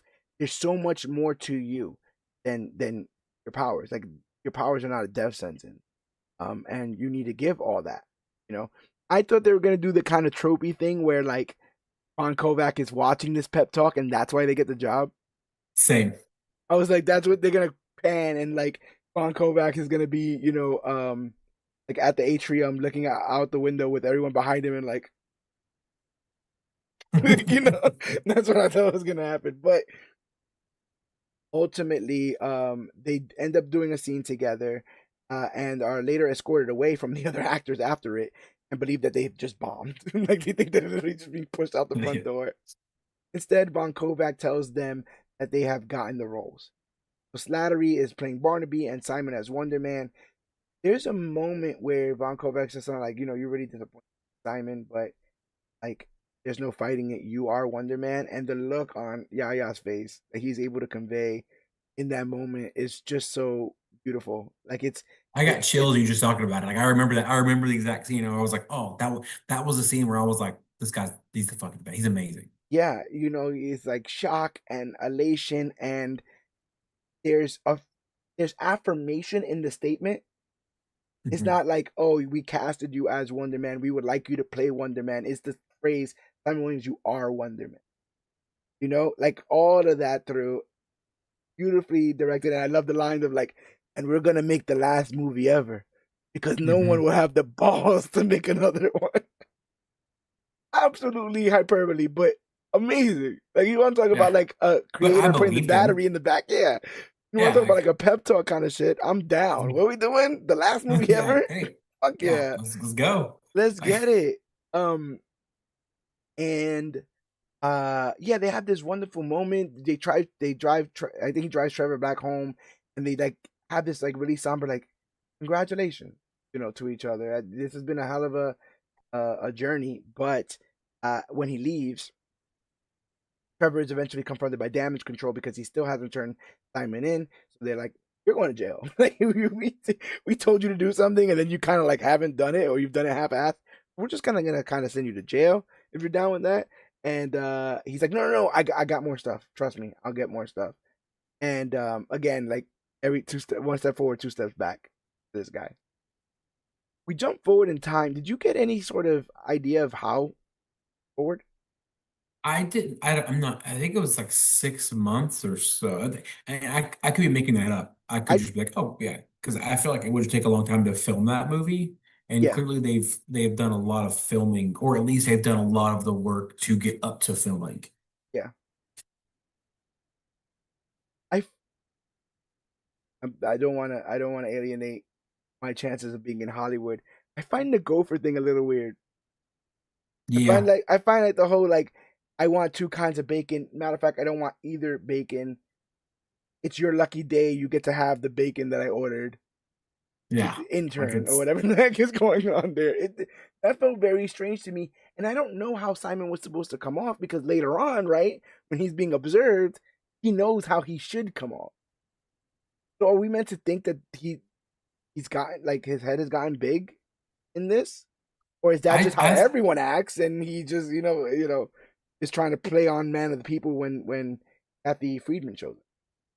see. I thought of it as more of a he was so unsure of what like why do I have this guy doing this, but I'm supposed to use him, but I'm not supposed to do him. Just do this. Let's not do that. And that's but your way probably makes more sense rationally. Like I just because initially he's like, yeah, I'll get this. Get me the protein shake, yada yada yada. Go get that guy to bring me that stuff. And later on, when they ask him in front of the interviewer, hey, do you want them to get you stuff? He's like, no, I'll get it myself. And it's like yeah, that was not something you said before. You were fine with people getting you stuff. Um, it's a part of Hollywood and that like movie production that I'm just not aware of. Like this idea, like we here's the 10th fitting of the glasses, right? Like getting the yeah, glasses right, getting the suit right. Something about Trevor's end scene keeps getting brought up in all this. And yeah. That was so funny. that very, very tight looking outfit. And look at these two guys, two successful friends. So months later, Simon and Trevor are the talk of the town as the leads of Kovacs' next film. At dinner with the team, Simon is told Kathy Friedman, a powerful interviewer, will be doing a piece on Simon and Trevor and their unique friendship. He observes Simon, who is terrified of coming off as bad, so he fakes being a man of the people. He also freaks out when he finds out Kathy is interviewing people close to him on the side. Fearing someone will let the fact that he has his power slip, he meets up with his ex, and it's kind of revealed that she won't say anything. I may be reading a bit too much into this, but it really felt like, and there's the two with Kathy Friedman. We'll get back to this in a second. It really felt like they were doing possibly a little bit of like a gay allegory here with this, where they're sitting at the bar and she's like, Simon, I've known, I've always known, I loved you. We lived together. I'd never tell your secret, but you should be with Yeah, someone that you could be honest with. yeah. That you can share it with. Yeah. And the person he shared it with is Trevor. so I feel like obviously they're not trying to say that man of what the actor or the character of Wonder Man is gay. But am I wrong to believe that this sort of train of thought and paranoia and stuff is stuff that older actors would have felt at a time where being gay was more of a taboo? Oh, yeah, that's probably I didn't think of it as an analogy for it, but Yeah. yeah, I'm sure there is a level of older actors having a yeah, well, they could either be like gay behind closed doors, or not really gay, but like bisexual behind closed doors, because there's a lot of alleged threesomes we've heard parts Oh, of, and like 100%. I won't go into it because I don't want us to get sued into oblivion. Fair. Because that I feel like uh it's tricky. I feel like if the only thing that would have completed the metaphor in my mind is like if this would have been a one for one metaphor, what would have literally happened is that Simon Williams would have asked a bunch of thugs to beat him up in the street, right? Because the equivalent to this back in the day would have been I need to be seen with a girl, yeah. right? If they think I'm gay, I need to be seen with the hottest model out there. So if they think I'm Oh, super powered, someone needs to film you getting my ass whooped. So then when people be like, "Oh, you think I would have?" You know what I'm saying? Like, do you think I would have took that ass whooping if I yeah. had superpowers? I was thinking Jesse Smollett, and I Yes, was like, yes, oh, like, hundred but percent. like, but wasn't I, you know what? I'm not Hey, gonna get into yeah, yeah, that. yeah. But yeah, It's all y'all about just read. people suing. Yeah. No, but um, yeah, just the way that she worded that just felt very like that allegory, and you want to consider paranoia, knowing since he was a kid, blaming it Yeah. on other things. I feel like that, that permeates there, but it could be about any sort of secret, right? It Yeah. could be Any about major secret. Yeah. any sort of a thing that you feel like if people found out would separate you from those people. I was shocked because I thought that we were obviously going on that road because Yes. they do a big red It. herring where they're like the brother spoke to her and he's like the brother, my Yeah. fucking brother, and that. So the You whole run the whole that the whole brother thing's a red herring for the most part. Like I feel like for like sure. Yeah. he eventually even comes to the movie premiere and it's all like I'm you're proud of you, you did great job, brother, or whatever. But even Jessica in this moment was like, why is he so adamant that his brother would tank this? Or his ex-girlfriend. Yeah, yeah, or his ex girlfriend. Like, like, and then even so, the meeting of when you meet her and she's just like, "Hey, like I knew you had, like I was with you for however many years. Like I knew you had power. You just never told me, so I never brought it up." And like it was very sweet in that moment, where she's like, "I just didn't want your," or where she's like, "Oh, you're kind of full of yourself," and he was like, "Well, you know," and he's definitely full of himself. And then I think he hears himself talk, and he's like, "Oh, I'm an asshole." Like, Because he starts "Oh, talking about how I'm much millions of dollars are going into the yeah, production and how much his suit is worth or whatever. As she's telling him, he asks her what she's doing, and she does, and he almost sees it as a one-upmanship kind of he thing. one ups her." Yeah. When I thought we were just having a conversation, but you've obviously just asked me what I'm doing, so you can then tell me that you're doing something Mhm. better. You It's know? kind of like going, "Hey, what you have a dream last night? No, here's my dream." Like, no, Yeah, you okay? yeah, You yeah, didn't want to hear my dream. You just wanted to tell me your dream. 100%. Um, And you got to imagine that this is not the first time this has happened. This is why she yeah, left. This is just a reoccurrence, but this might be the first time he's aware of it. He's yeah. cognizant that this is something that he does or has done. No, it was a level of growth in him that you did. I mean, you saw him grow like in small steps, but that was like the moment where he hears that and he's like, "Oh, I'm an asshole," and I like it I was like wonder, a level of like boom. yeah, I wonder if you add that context, what we were talking about earlier, maybe he did get a bit of a big head, Actually, yeah, probably, yeah, right? Maybe this is all kind of ways of being like, yo, chill out, bro.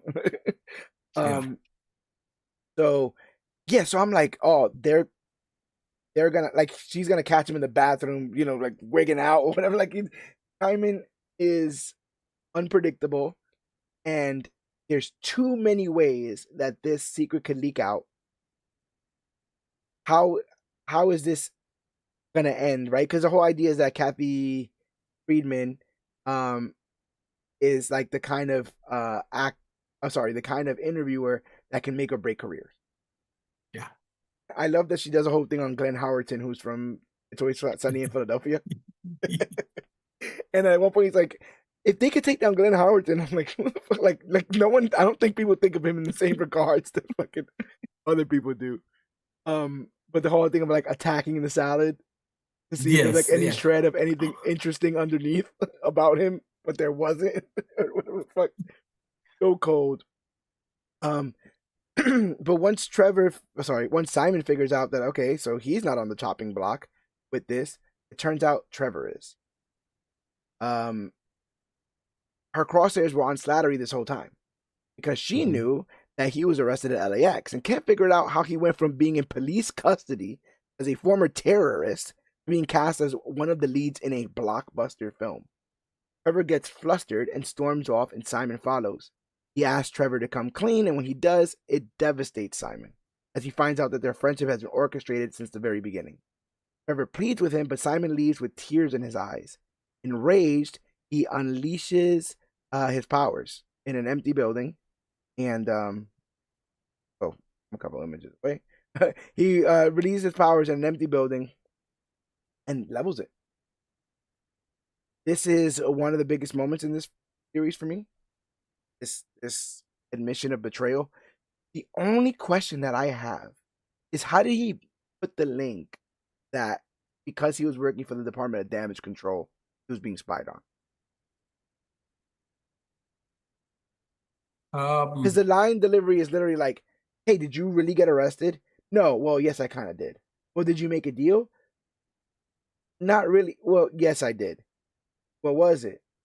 I am working for the Department of Damage Control. And the next line out of Simon Williams' mouth is, "So you've been spying on me?"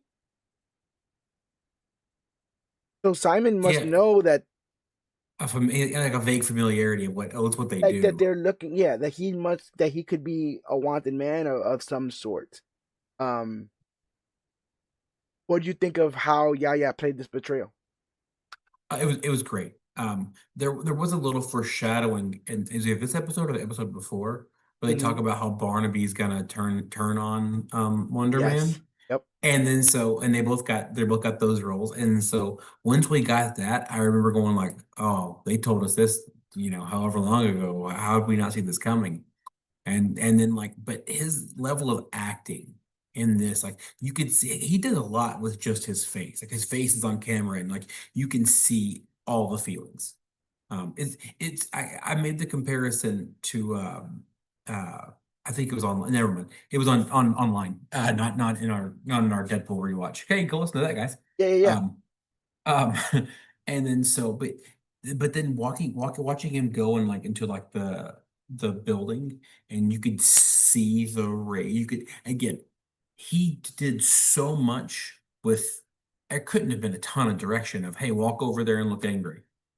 Yeah. Like walk over there and look like you just got the worst news of your life. Right. And it You was can tell amazing. like he's a pot boiling over. Yeah. You can just tell that this betrayal is hitting him hard. And you talk about like the sequence or spectrum of feelings that he kind of portrays early on in this. It was very interesting to see like what I perceived to be like a level of vulnerability glossed over very quickly, like a level of like machismo closed off. You know what? Screw you. You know, Yeah. like that's what happens in an instant of like the movie theater in my mom's house, and like this tenderness and vulnerability, and then it becomes you're a con. Like he has to put the shield on, he has to put the armor on. You're a con man. You're a piece of trash. None of this was ever real. I'm leaving. Um, and then yeah, and then he levels the place. I thought again that's when old girl would have been like, oh, you have Got him. powers, but no. I think this beginning is probably one of my favorite parts of the show. Simon Williams on the run, damage control on his heels. He calls his mom and gets teary eyed at the thought that like this could be the last time them Yeah. speaking, and she has like just mundane mom stuff to talk about, and he knows this could be the last time he talks mundane mom stuff to his mom, who is so proud of him for being in this film and being in the film industry, and he has to be like, I'm getting arrested now. I'm going to jail now. I don't know if I'm ever coming back out. But instead of scaring her with any of that, he just kind of like has a regular conversation with her and gets teary eyed doing it. I'm like, damn, again, killing it. You can. Yeah. I understood what he did and what he was going through in that scene without him ever having to say it or anyone else having to say it. Um, News of the explosion goes nationwide. Trevor calls Simon and apologizes, but also says that he's making it right. And I'm like, how? Legitimately, I was like, what's it going to be? Is he just going to be like, oh, just take me back to prison? Because that was the deal, right? So just take me back to prison. I cannot overstate the smile that came across my face as I started to mentally put together the pieces when they said, "And now we have a tape." I'm like, he did not. Did this motherfucker? Did Yeah. he just fake? Because that's what the other. That's what the explosions were in Iron Man 3. They were mistakes. Yeah. It was the extremist The extremist stuff virus. Yeah. making Sure. people blow up, and then they just used the Mandarin tapes for him to take credit for those explosions. So this is just that. And what Hmm. makes it even funnier is that he still orchestrated a backstory for why the Mandarin would do it. Right? He's like in 1937 or whatever. I'm like, bro, what are you like? You like it's like the whole like I don't drop character until the DVD commentary kind of stuff. Like Yeah. he's so in this. He's like, I will edit the video. 10 rings up there. Put in interlocking footage of this thing I'm trying to tie this terrorist attack to, which is like superhero stuff is making you dumb and trying to brainwash you, and that's why I've attacked it or whatever. And then the reveal of Trevor in the in the Mandarin gear. It was great. It's great. It's heartbreaking because he ran from this role. This is the role that's haunted him. This is the role that's cursed him. This is the role he's been running from for so long. But only he could do it. And again, it makes me forget that this is Ben Kingsley. Yeah. You know what I'm saying? So Yeah. it's like, Again, yeah, you're right. Like it's crazy to go back and get to see him again and be like, oh shit, it's the Mandarin. Like, no, it's not. yeah, Like yeah. But when he turns it on, it's the same. it- Like he still has it. He still has it yeah. completely. Ready for another lesson. And so I'm sitting there like, oh, this is amazing. Um, so I also like that he calls Simon a true friend and forces him to promise to live his life to the fullest Yeah. before hanging up. On TV, Simon sees a news report where the Mandarin has taken credit for the explosion on the Wonder Man set. Trevor in Mandarin gear is apprehended by damage control, and put in a high security prison, and he never breaks character. I like that. Yeah. What took you so long? I like that the head of damage control took responsibility for it. Hmm. That's very on like very one to one. That happens. So I like that he Hmm. took responsibility for capturing the Mandarin.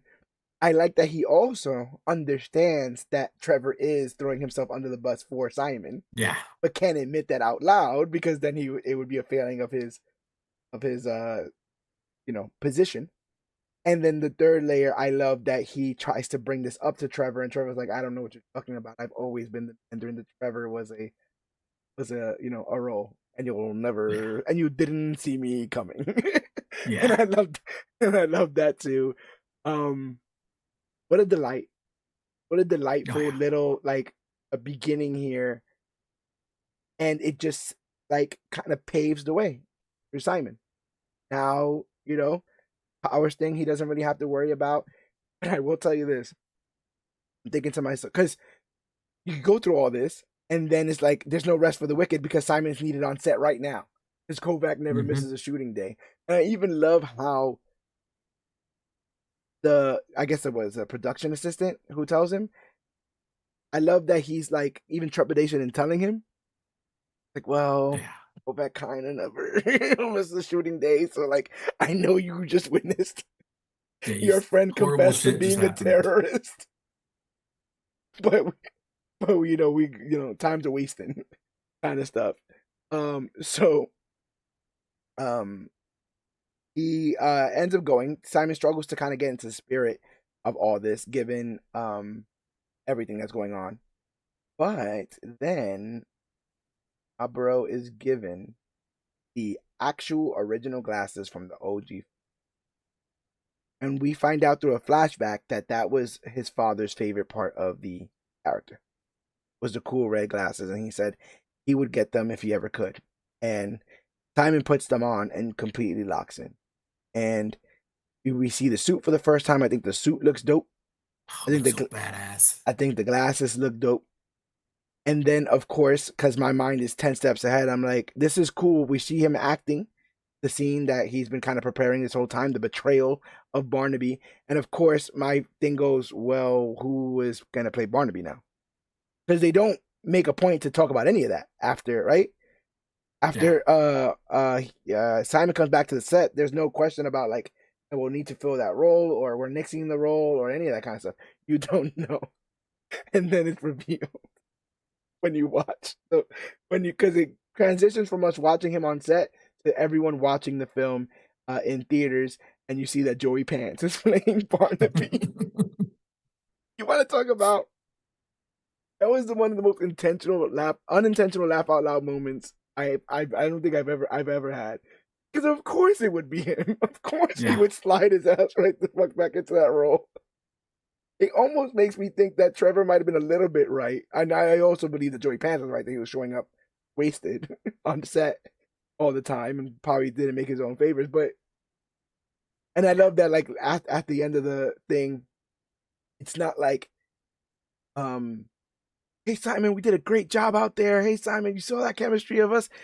We killed it. It's, hey Simon, don't forget what I told you. Real estate, baby. You get these houses for 20 cents on the dollar. 20 cents on the dollar. Yeah. What a great like way to end it. Always a hustler, always looking for the money. And then literally the next time you see him, he's like betraying his agent to meet with Yes. Wonder Man's agent, or Simon's agent. So yeah, just an absolute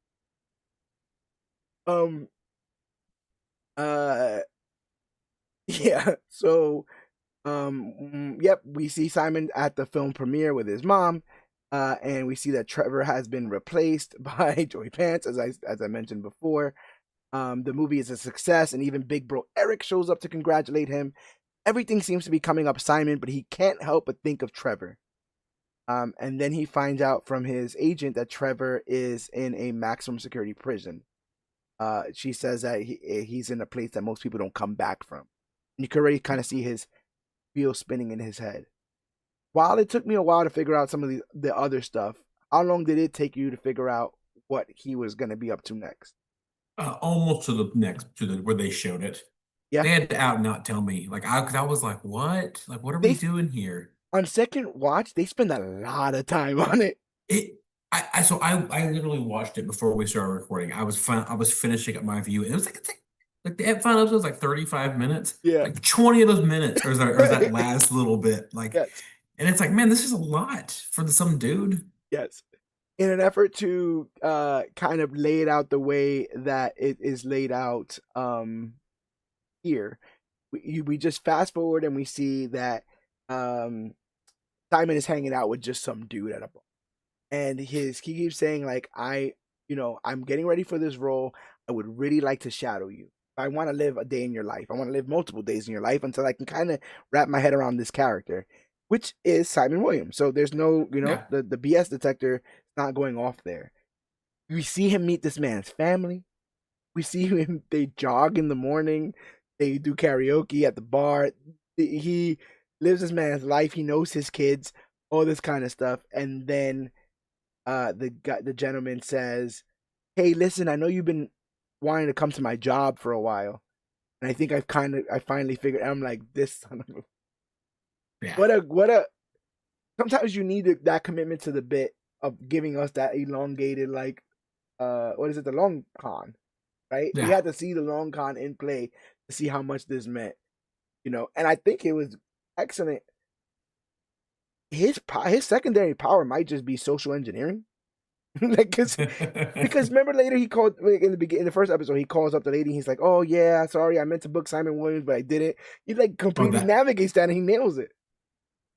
And in this instant too, he probably could have convinced people he was a cop if he was standing next to Osama bin Laden at the door. Like, I feel like he probably could have done, some social engineering in that aspect there. I also like that it seems like Simon Williams paid off the guard, that he's gonna get in trouble, I guess. Like, the guard only kept his job because his wife was super duper sick, and it ended up only being like salmonella poisoning, which is kind of funny in its own. But he's like, all those stupid doctors, and like he gave this whole like speech on like how hard life is, and it was just very like, he's just a normal dude who just he's just anybody. Anyone out here could have medical debt or, whatever. And then Simon is just and that's what made it so interesting with Simon following him. It's like, because he does seem like a normal guy.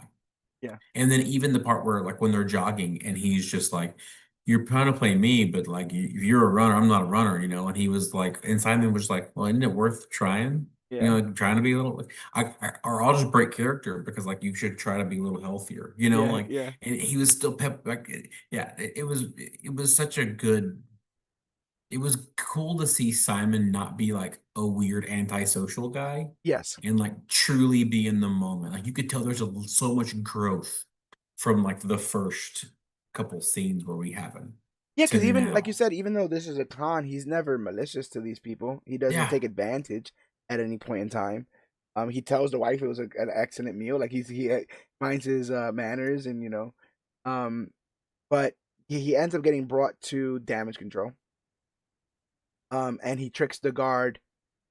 It ends up being a trick. It was all an attempt to get to the facility that Trevor Slattery is in. And so simultaneously, and this is awesome, right?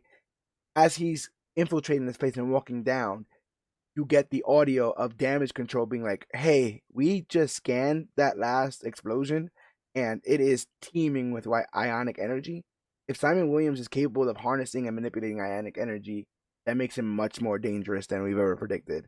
As they're saying this, he's just strolling through the throwing through the yeah, prison, rips the door off of its hinges, and grabs Trevor, who's happy to see him, and flies out. You end up flying away. Um, we never really had any sort of idea that he could fly. They never kind of gave that up. I was just thinking that's got to hurt their head if his doesn't hit first. If yeah. you can knock out the Mandarin, but like this ends up being unironically like one of the biggest and best bromances in comics. He comes back for his boy, and they walk away living happily ever after. And again, like um I know so much about this version of this character now, just purely on emotions and stuff that Yaya was able to give it. And it could have made this more centered on Trevor given Ben Kingsley's celebrity. But Yeah. I think he did an excellent job in helping Yaya cross that line and, be at his level in this. Not saying that he couldn't be, you get what I'm saying? But usually sometimes Yeah. big actors like this chew all the scenery and walk away, right? But I feel like he did a lot to help this tandem come across as natural on screen. Um, do you want to see more adventures of these two? And if you did, do you think they fit in like the current MCU where they can join teams or be a part of taking down a big threat, or do you just rather see a equally grounded and kind of quiet Wonder Man season 2? So I will say I would like, now that Trevor Slattery has kind of been redeemed Mm-hmm. and like the re-embracing of the Mandarin role We're putting free was Trevor like, Slattery back up, by the oh, thank you. Thank way. you. I stand by it for my boy. Yeah, yeah, Uh, the redemption arc of him re-becoming the Mandarin to essentially save someone this time as opposed to the other way, I thought was such a good way to end his story. I I think if you include him any more than like a one shot, you might tarnish the legacy we now have of him, where yeah. he's all in all a sober person who is like, for the most part, well intentioned and good hearted. I would love to see way more Wonder Man. I think he would be really fun to see like with someone like Thor. Oh yeah, I 100%. feel I feel like that would be a really funny combo. Yeah. Maybe even like Spider-Man. I also would like to just I could see the ionic energy more. He'd be one of The those people that's effects were like, so cool. he'd be like one of those people that's like, but wait, when I played Thor in that movie, he was a redhead. How are you? Like, Yeah. why are you walking around here as a blonde dude? What's going on here? Yeah. Uh, Um, they'd be like, we got so to take down Doctor Doom, and he's like, what's my motivation? what, yeah. what does my character Living? want in this moment? What's the backstory? Yeah, You know the what's the backstory. backstory here? Um, I think he'd be really fun to do. because isn't Simon Williams like he's a hero in the comics, but Yes. like he's like that's a hero's a side job. His real job is Acting is, acting. yeah, acting first and foremost, hero's side job. And Famously, when they did Guardians of the Galaxy Volume 2, they had a series of yes, Simon Williams posters up, but he was played by Nathan Fillion at the time. I think Gunn did it as a gag that if it would have stuck, it would have stuck. But yeah, the idea is that he is primarily a an actor for. yeah. So I would like to see more Wonder Man, if it made sense contextually. I don't know how you could do anything unless they find some way to do like Dazzler. Yeah. I think, but just to kind of lean into the mutants of it all. But I don't know how you would do it other than that. How do you think him breaking Slattery out of prison is going to affect? Like, you think people know it's him? Well, he you saw him, he He did destroyed like the Ionic. camera. Yeah, he So like Ionic yeah. the cameras. So I imagine like you might know it's him, but you can't prove what the hell. Oh, sorry for my cats. No, Um, then Trevor's like in hiding again, right? Like we're back yeah, to he's got to go back to gotta go back to the Ten Rings, right? Like yeah, that's the only way he's the even pocket dimension remotely safe. with that little hairy butt creature that can fly. Yeah, I don't remember That what was it's his best called. friend Morris, I think was his Morris, that's it. that was his homie He just Morris. knew how he knew how it talked because he was on drugs, and he like he learned it when he was on drugs. Bro, he gives that speech in Shang-Chi about him and his mother watching Planet of the Apes, and his mother being amazed by the ape's acting ability, and he's like, "Mother, you're so dumb." He's like, "Mother, like my mother had no idea, and I had to like tell her, Mom, they're actors. Those monkeys are actors, but like the monkeys are actors. They're not like humans." They're not like humans in Uh, monkey suits. They are monkeys, but they're classically trained actors. Of course, they're doing a great job, Mom. These monkeys yeah. are actors. All of that, and more. Um, yeah, I think we need more shades of gray or with these characters. You know, have them. It's easy, like I said, we're dealing with it right now when we talk about the absolute universe, where like it's easy to be altruistic if you are a billionaire, right? It's easy to be Mhm. a hopeful if no one's ever bothered you and you can punch through walls and stuff. It means more when a character like Trevor chooses to be good than someone Yeah. being born in heaven and given all the powers, being the chosen one and then choosing to be good, And so I kind of want to see a little bit more of that, like people rough around the edges. But damn it, I just want to see some of these characters that have existed post Infinity War hanging out. Why is everyone so separated? I've never felt the MCU this fractured, this shattered Yeah. than it is now. So like the idea that everything's coming together for Doomsday, I don't have the same feeling I had when I saw the first Avengers, where it felt like everything was coming together. Or even the second or the third, or a Doomsday. I mean, Infinity War or Endgame. It all those things did feel like a culmination. This feels like the movie has to happen. We have to find a way to get there, and Yeah. whoever is left out of it, it Yeah. is what it Sorry. is. And which is so weird because they've done nothing but expand this world, right? Going to Egypt, going to China, going to all these other countries to establish all these other characters. The UK with the Black Knight, right? Blade Hmm. and all that. Like we've gone multinational, and we have yet connect any of the dots. I believe some of the Eternals are still hanging out with Arishem because he said he was going to judge them. I believe uh The rest of them are chasing after him, right? Star Fox is with Yeah. the rest of the Eternals. Old One Direction, Harry Styles is hanging out Yeah. with them, while Hercules is seemingly on a mission to go kill Wherever. Thor, right? Yeah. Because that's going on. Doctor Strange is stuck in the dark dimension with Clea while all this is going down, doing his own adventures, whatever the hell's going on there. Meanwhile, Miss Marvel is trying to recruit, Kate Bishop's Hawkeye for some sort of Avengers initiative in her own right. It's very confusing. I don't feel like any of the things connect together, but I I liked having a break and just taking on this without anything else, without any of the frills. You When you are told that this is supposed to be a rich, connected tapestry, you can't help but try to find like where the ends connect. And they set such low expectations for this that I wasn't worried about that. I was like, if For he sure. dies at the end of this, then it is what it is. Yeah, They had a cool. Wonder Man story, a episode Wonder Man story, in and out. But I'm glad that he's around. I do think that this is, his position. It would be very interesting if he just maintains being a successful Hollywood actor while doing, I guess, vigilante stuff on the side. That would be a very interesting thing. And then, yeah, the idea of that they have to hide Trevor, and the next time we find him, who knows where he's going to be or who he's going to be when that happens. I think he should cut his hair. I think we should get another alias. Maybe he'll be working at an Apple store when we see him next. I want to see him as like a middle school drama teacher. You know, That'd be fun. I'd be into that. where he just can't get none of these kids to give a damn about anything. I was almost in Wonder Man. Yeah, yeah, yeah. Okay. Okay. Um, yeah, this was fun.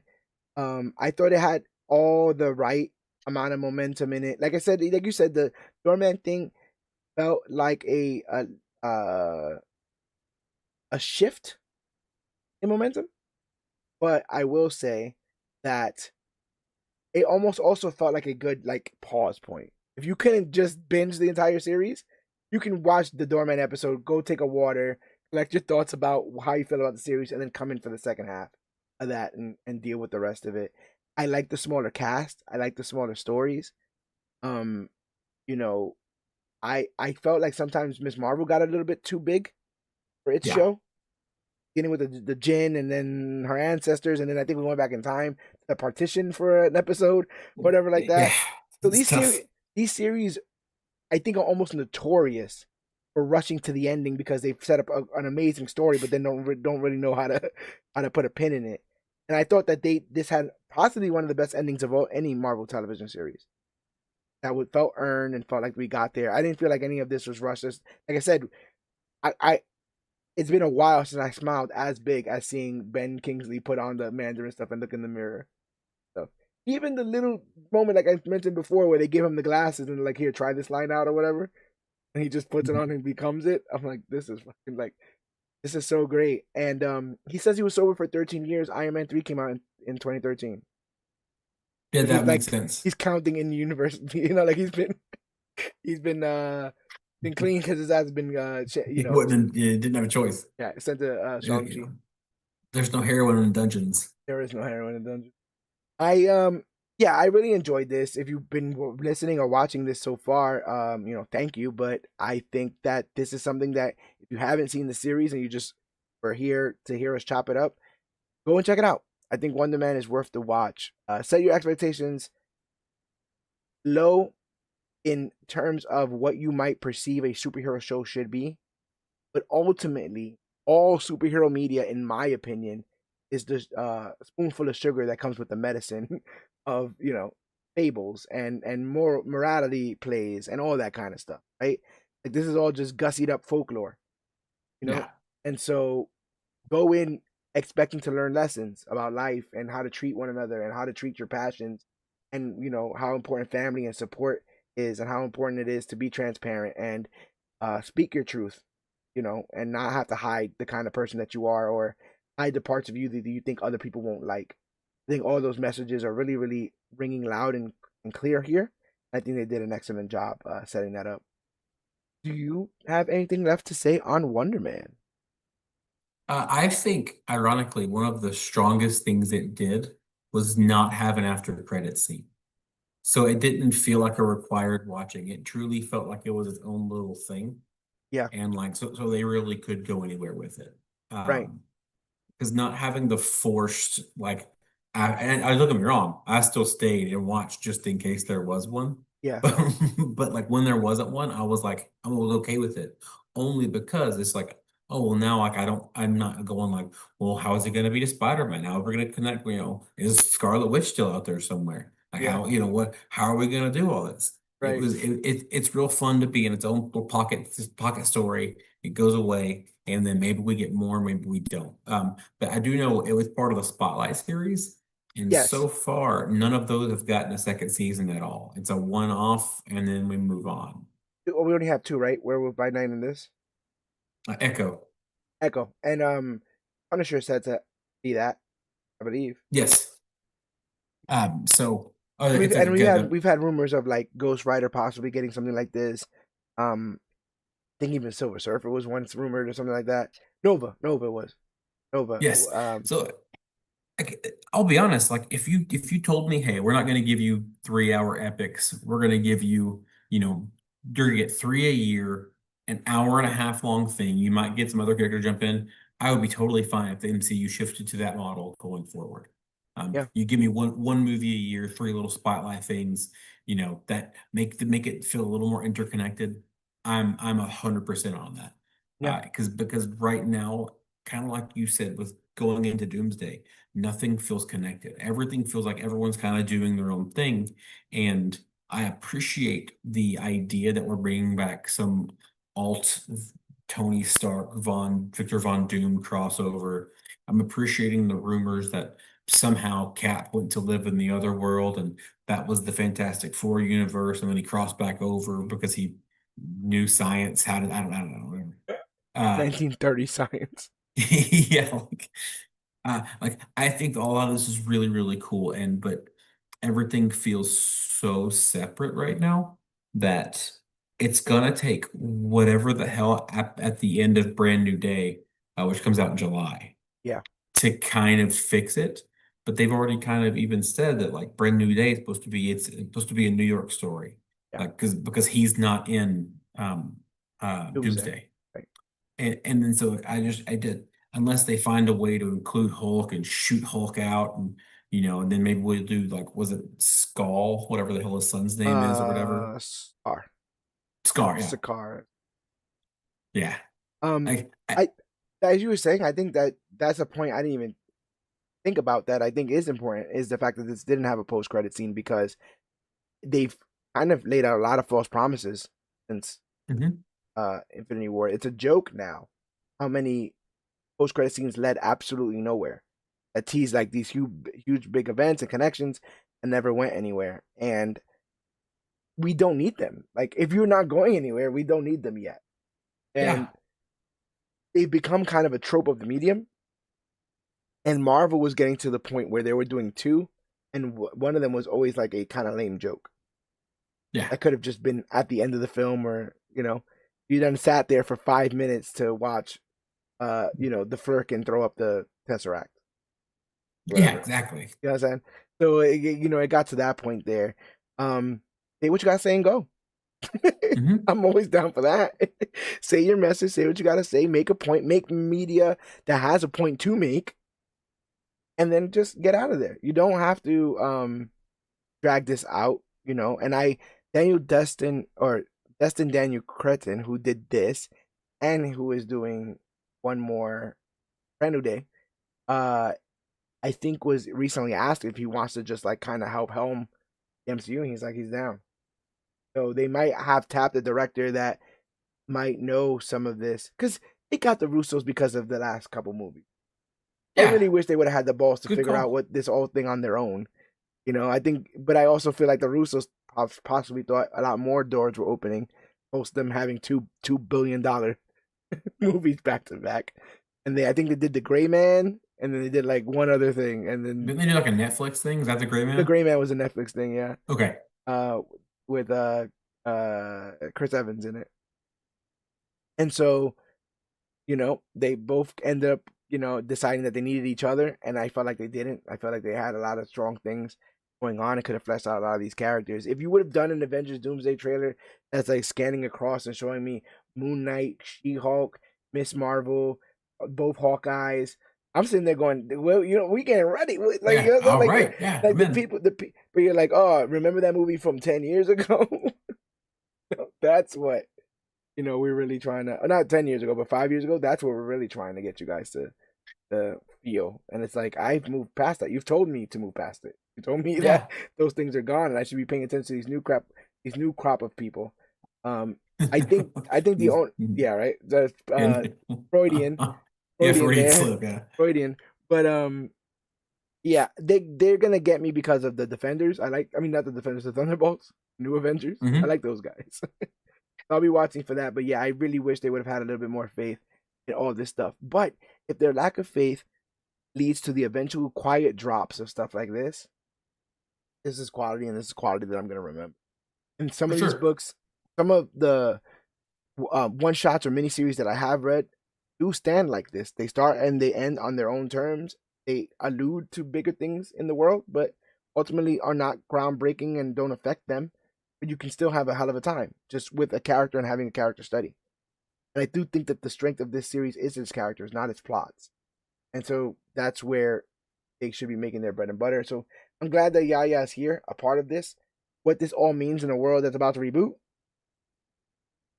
That's the other part is like it's hard to feel connected to any of these stories if I know at the end of next year it may be, oh, we're starting over. Now, if you can tell me, hey, we're gonna go ahead and recast what's her face is Kate Bishop, Haley Steinfeld is Kate Bishop. We're gonna get, unlikely we'll probably get the step down of Holland, but like a step up of Miles Morales' character. Yeah, which would be cool. You get Miss Marvel, you might get a new Iron Man, like a younger one. Like you might just give me, that's fine. I'm okay with that. I also think that at the end of Endgame, we're going to get an additional like 10, 15 minutes of something that makes us all want to see Doomsday because with the new show up again in theaters in September, 3 months before Doomsday. They got a lot of people they got to make happy. That Listen, I'm gonna go see it again. I mean, I'm not gonna sit here and shit talk. I'm gonna go watch Cat World Mjolnir. I'm gonna cry like I have every single time, and then I'm gonna watch Cap go head first in the Thanos army by himself because that's what Cap does. And I'm gonna we be see proud. Cat punished for trying to have a happy ending. Yes, The like nerve of him trying to the have a nerve. family and fall in love and stuff like that Yeah. when Tony Stark is dead. so we've got to get all that background. And again, like the smoke screen around the RDJ stuff is a little Mhm. annoying, but we'll see what maybe they pull a rabbit out of the hat. I have a like tinfoil hat theory that he's not playing. Like I still want to believe that he's not playing the Doctor Doom. You I know, was about to say that. I was like, what if they show him and they show the real one come out and just murder him? And he's like, I'm Doom. And we're like, oh, shit. you can All find out that right. there's like a console Dooms. He got Dooms from all over the world, and he's just using this Yeah. one because this one has a face that looks like everybody else's. Hey, you go out there and trick these Hey, fucking. he's a Doom bot. Yeah, Um, yeah. fingers crossed at least. Open. Unless it's really cool. Unless it's a really cool twist, in which case I'm down. We'll see. We're literally dealing with a character in this that is a result of a twist in an Iron Man film on a villain. So we know how their twist goes. If the Mandarin thing is anything close to the Doomsday thing, bro, Oh, the Doctor I'm Doom gonna thing, be. I'll be done. I will officially check out of the MCU until the reset. If that's we're gonna if find out this Victor Von Doom was an actor this whole time, like Mysterio, and he was faking oh all this stuff. But you guys will just have to wait till that film comes out and wait till our coverage of that film comes out to see how we feel about it. But thank you guys for watching this episode. If you did, we did this live on YouTube. It was an absolute blast. We're continuing to grow our footprint on YouTube in general. So thank you to all the people who have been following us here since we used to do these on Facebook Live. Now we've moved these over. Now they have a permanent home, not only being showcased live on YouTube, but you can always go back and then just rewatch live videos, live episodes of Major Issues. We do this as a labor of love. It comes out every single Thursday in audio form. And we try to shoot it sometime during the week. We don't always know what the schedule is going to be like as to when we shoot these Major Issues live, but if you subscribe to our YouTube, you'll get a notification right before we get on, and we love the interactions with you guys. You guys help us stay afloat, so consider jumping in on one of these YouTube live broadcasts of the Major Issues podcast. Majors Podcast is a product of Comic Book Click, but all those episodes are available at comicbookclick.com. One-stop shop for everything Comic Book Click. Our merchandise, our international review team reviews every single day of comic books. We share that space with Dirt Sheet Radio, the industry leaders in all things professional wrestling and pop culture.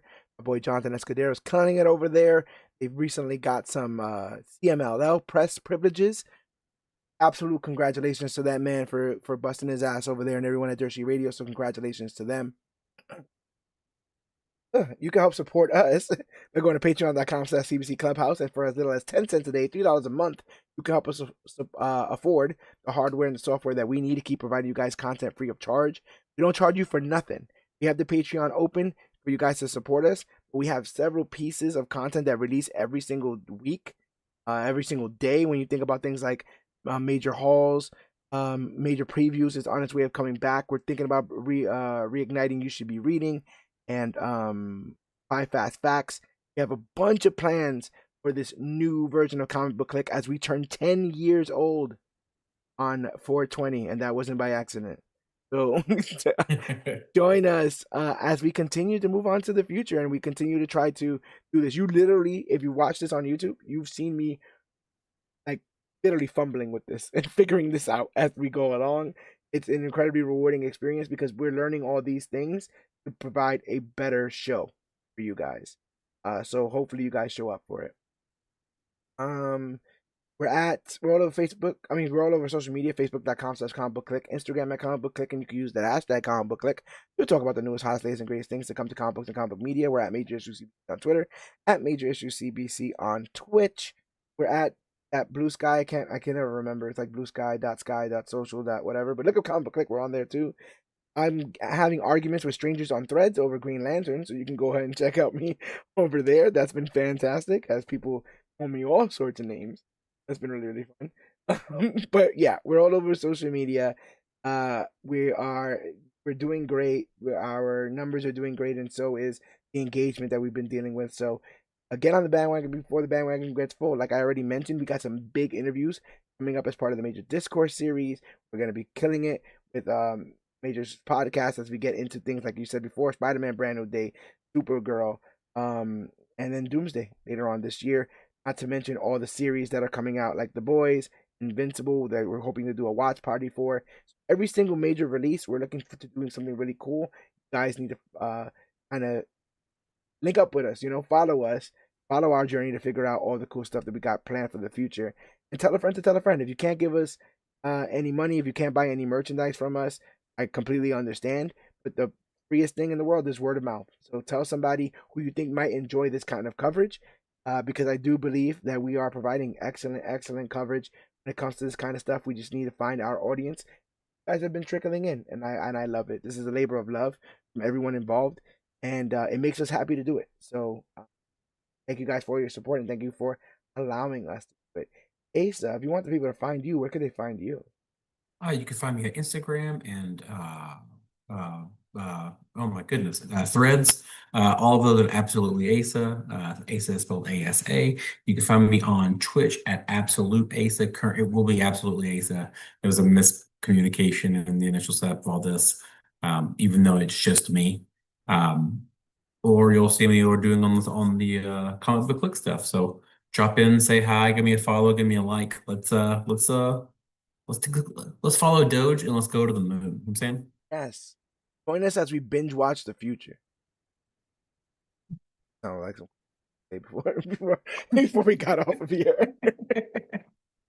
But yes, man, we got some major stuff coming up as far as the Major Issues podcast.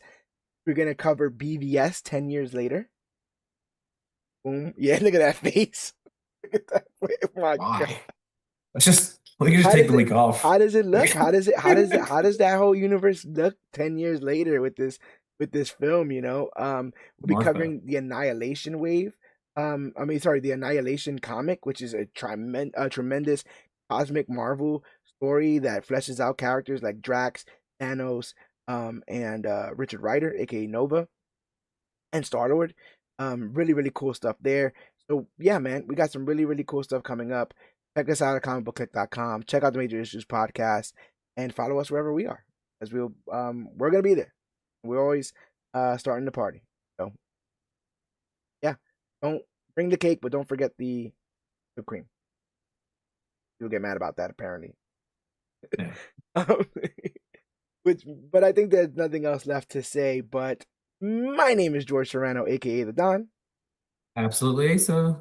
And this has been our Wonder Man recap and review. And remember, whether you're causing house fires by cooking at the age of 13, find yourself going a bit ding dong because you want people to pass through you, are 13 years sober, and congratulations for that, or just need a little wonder in your own life, remember that we are stronger together. Remember that we are the Click. And always remember that you, yes, you, are worthy.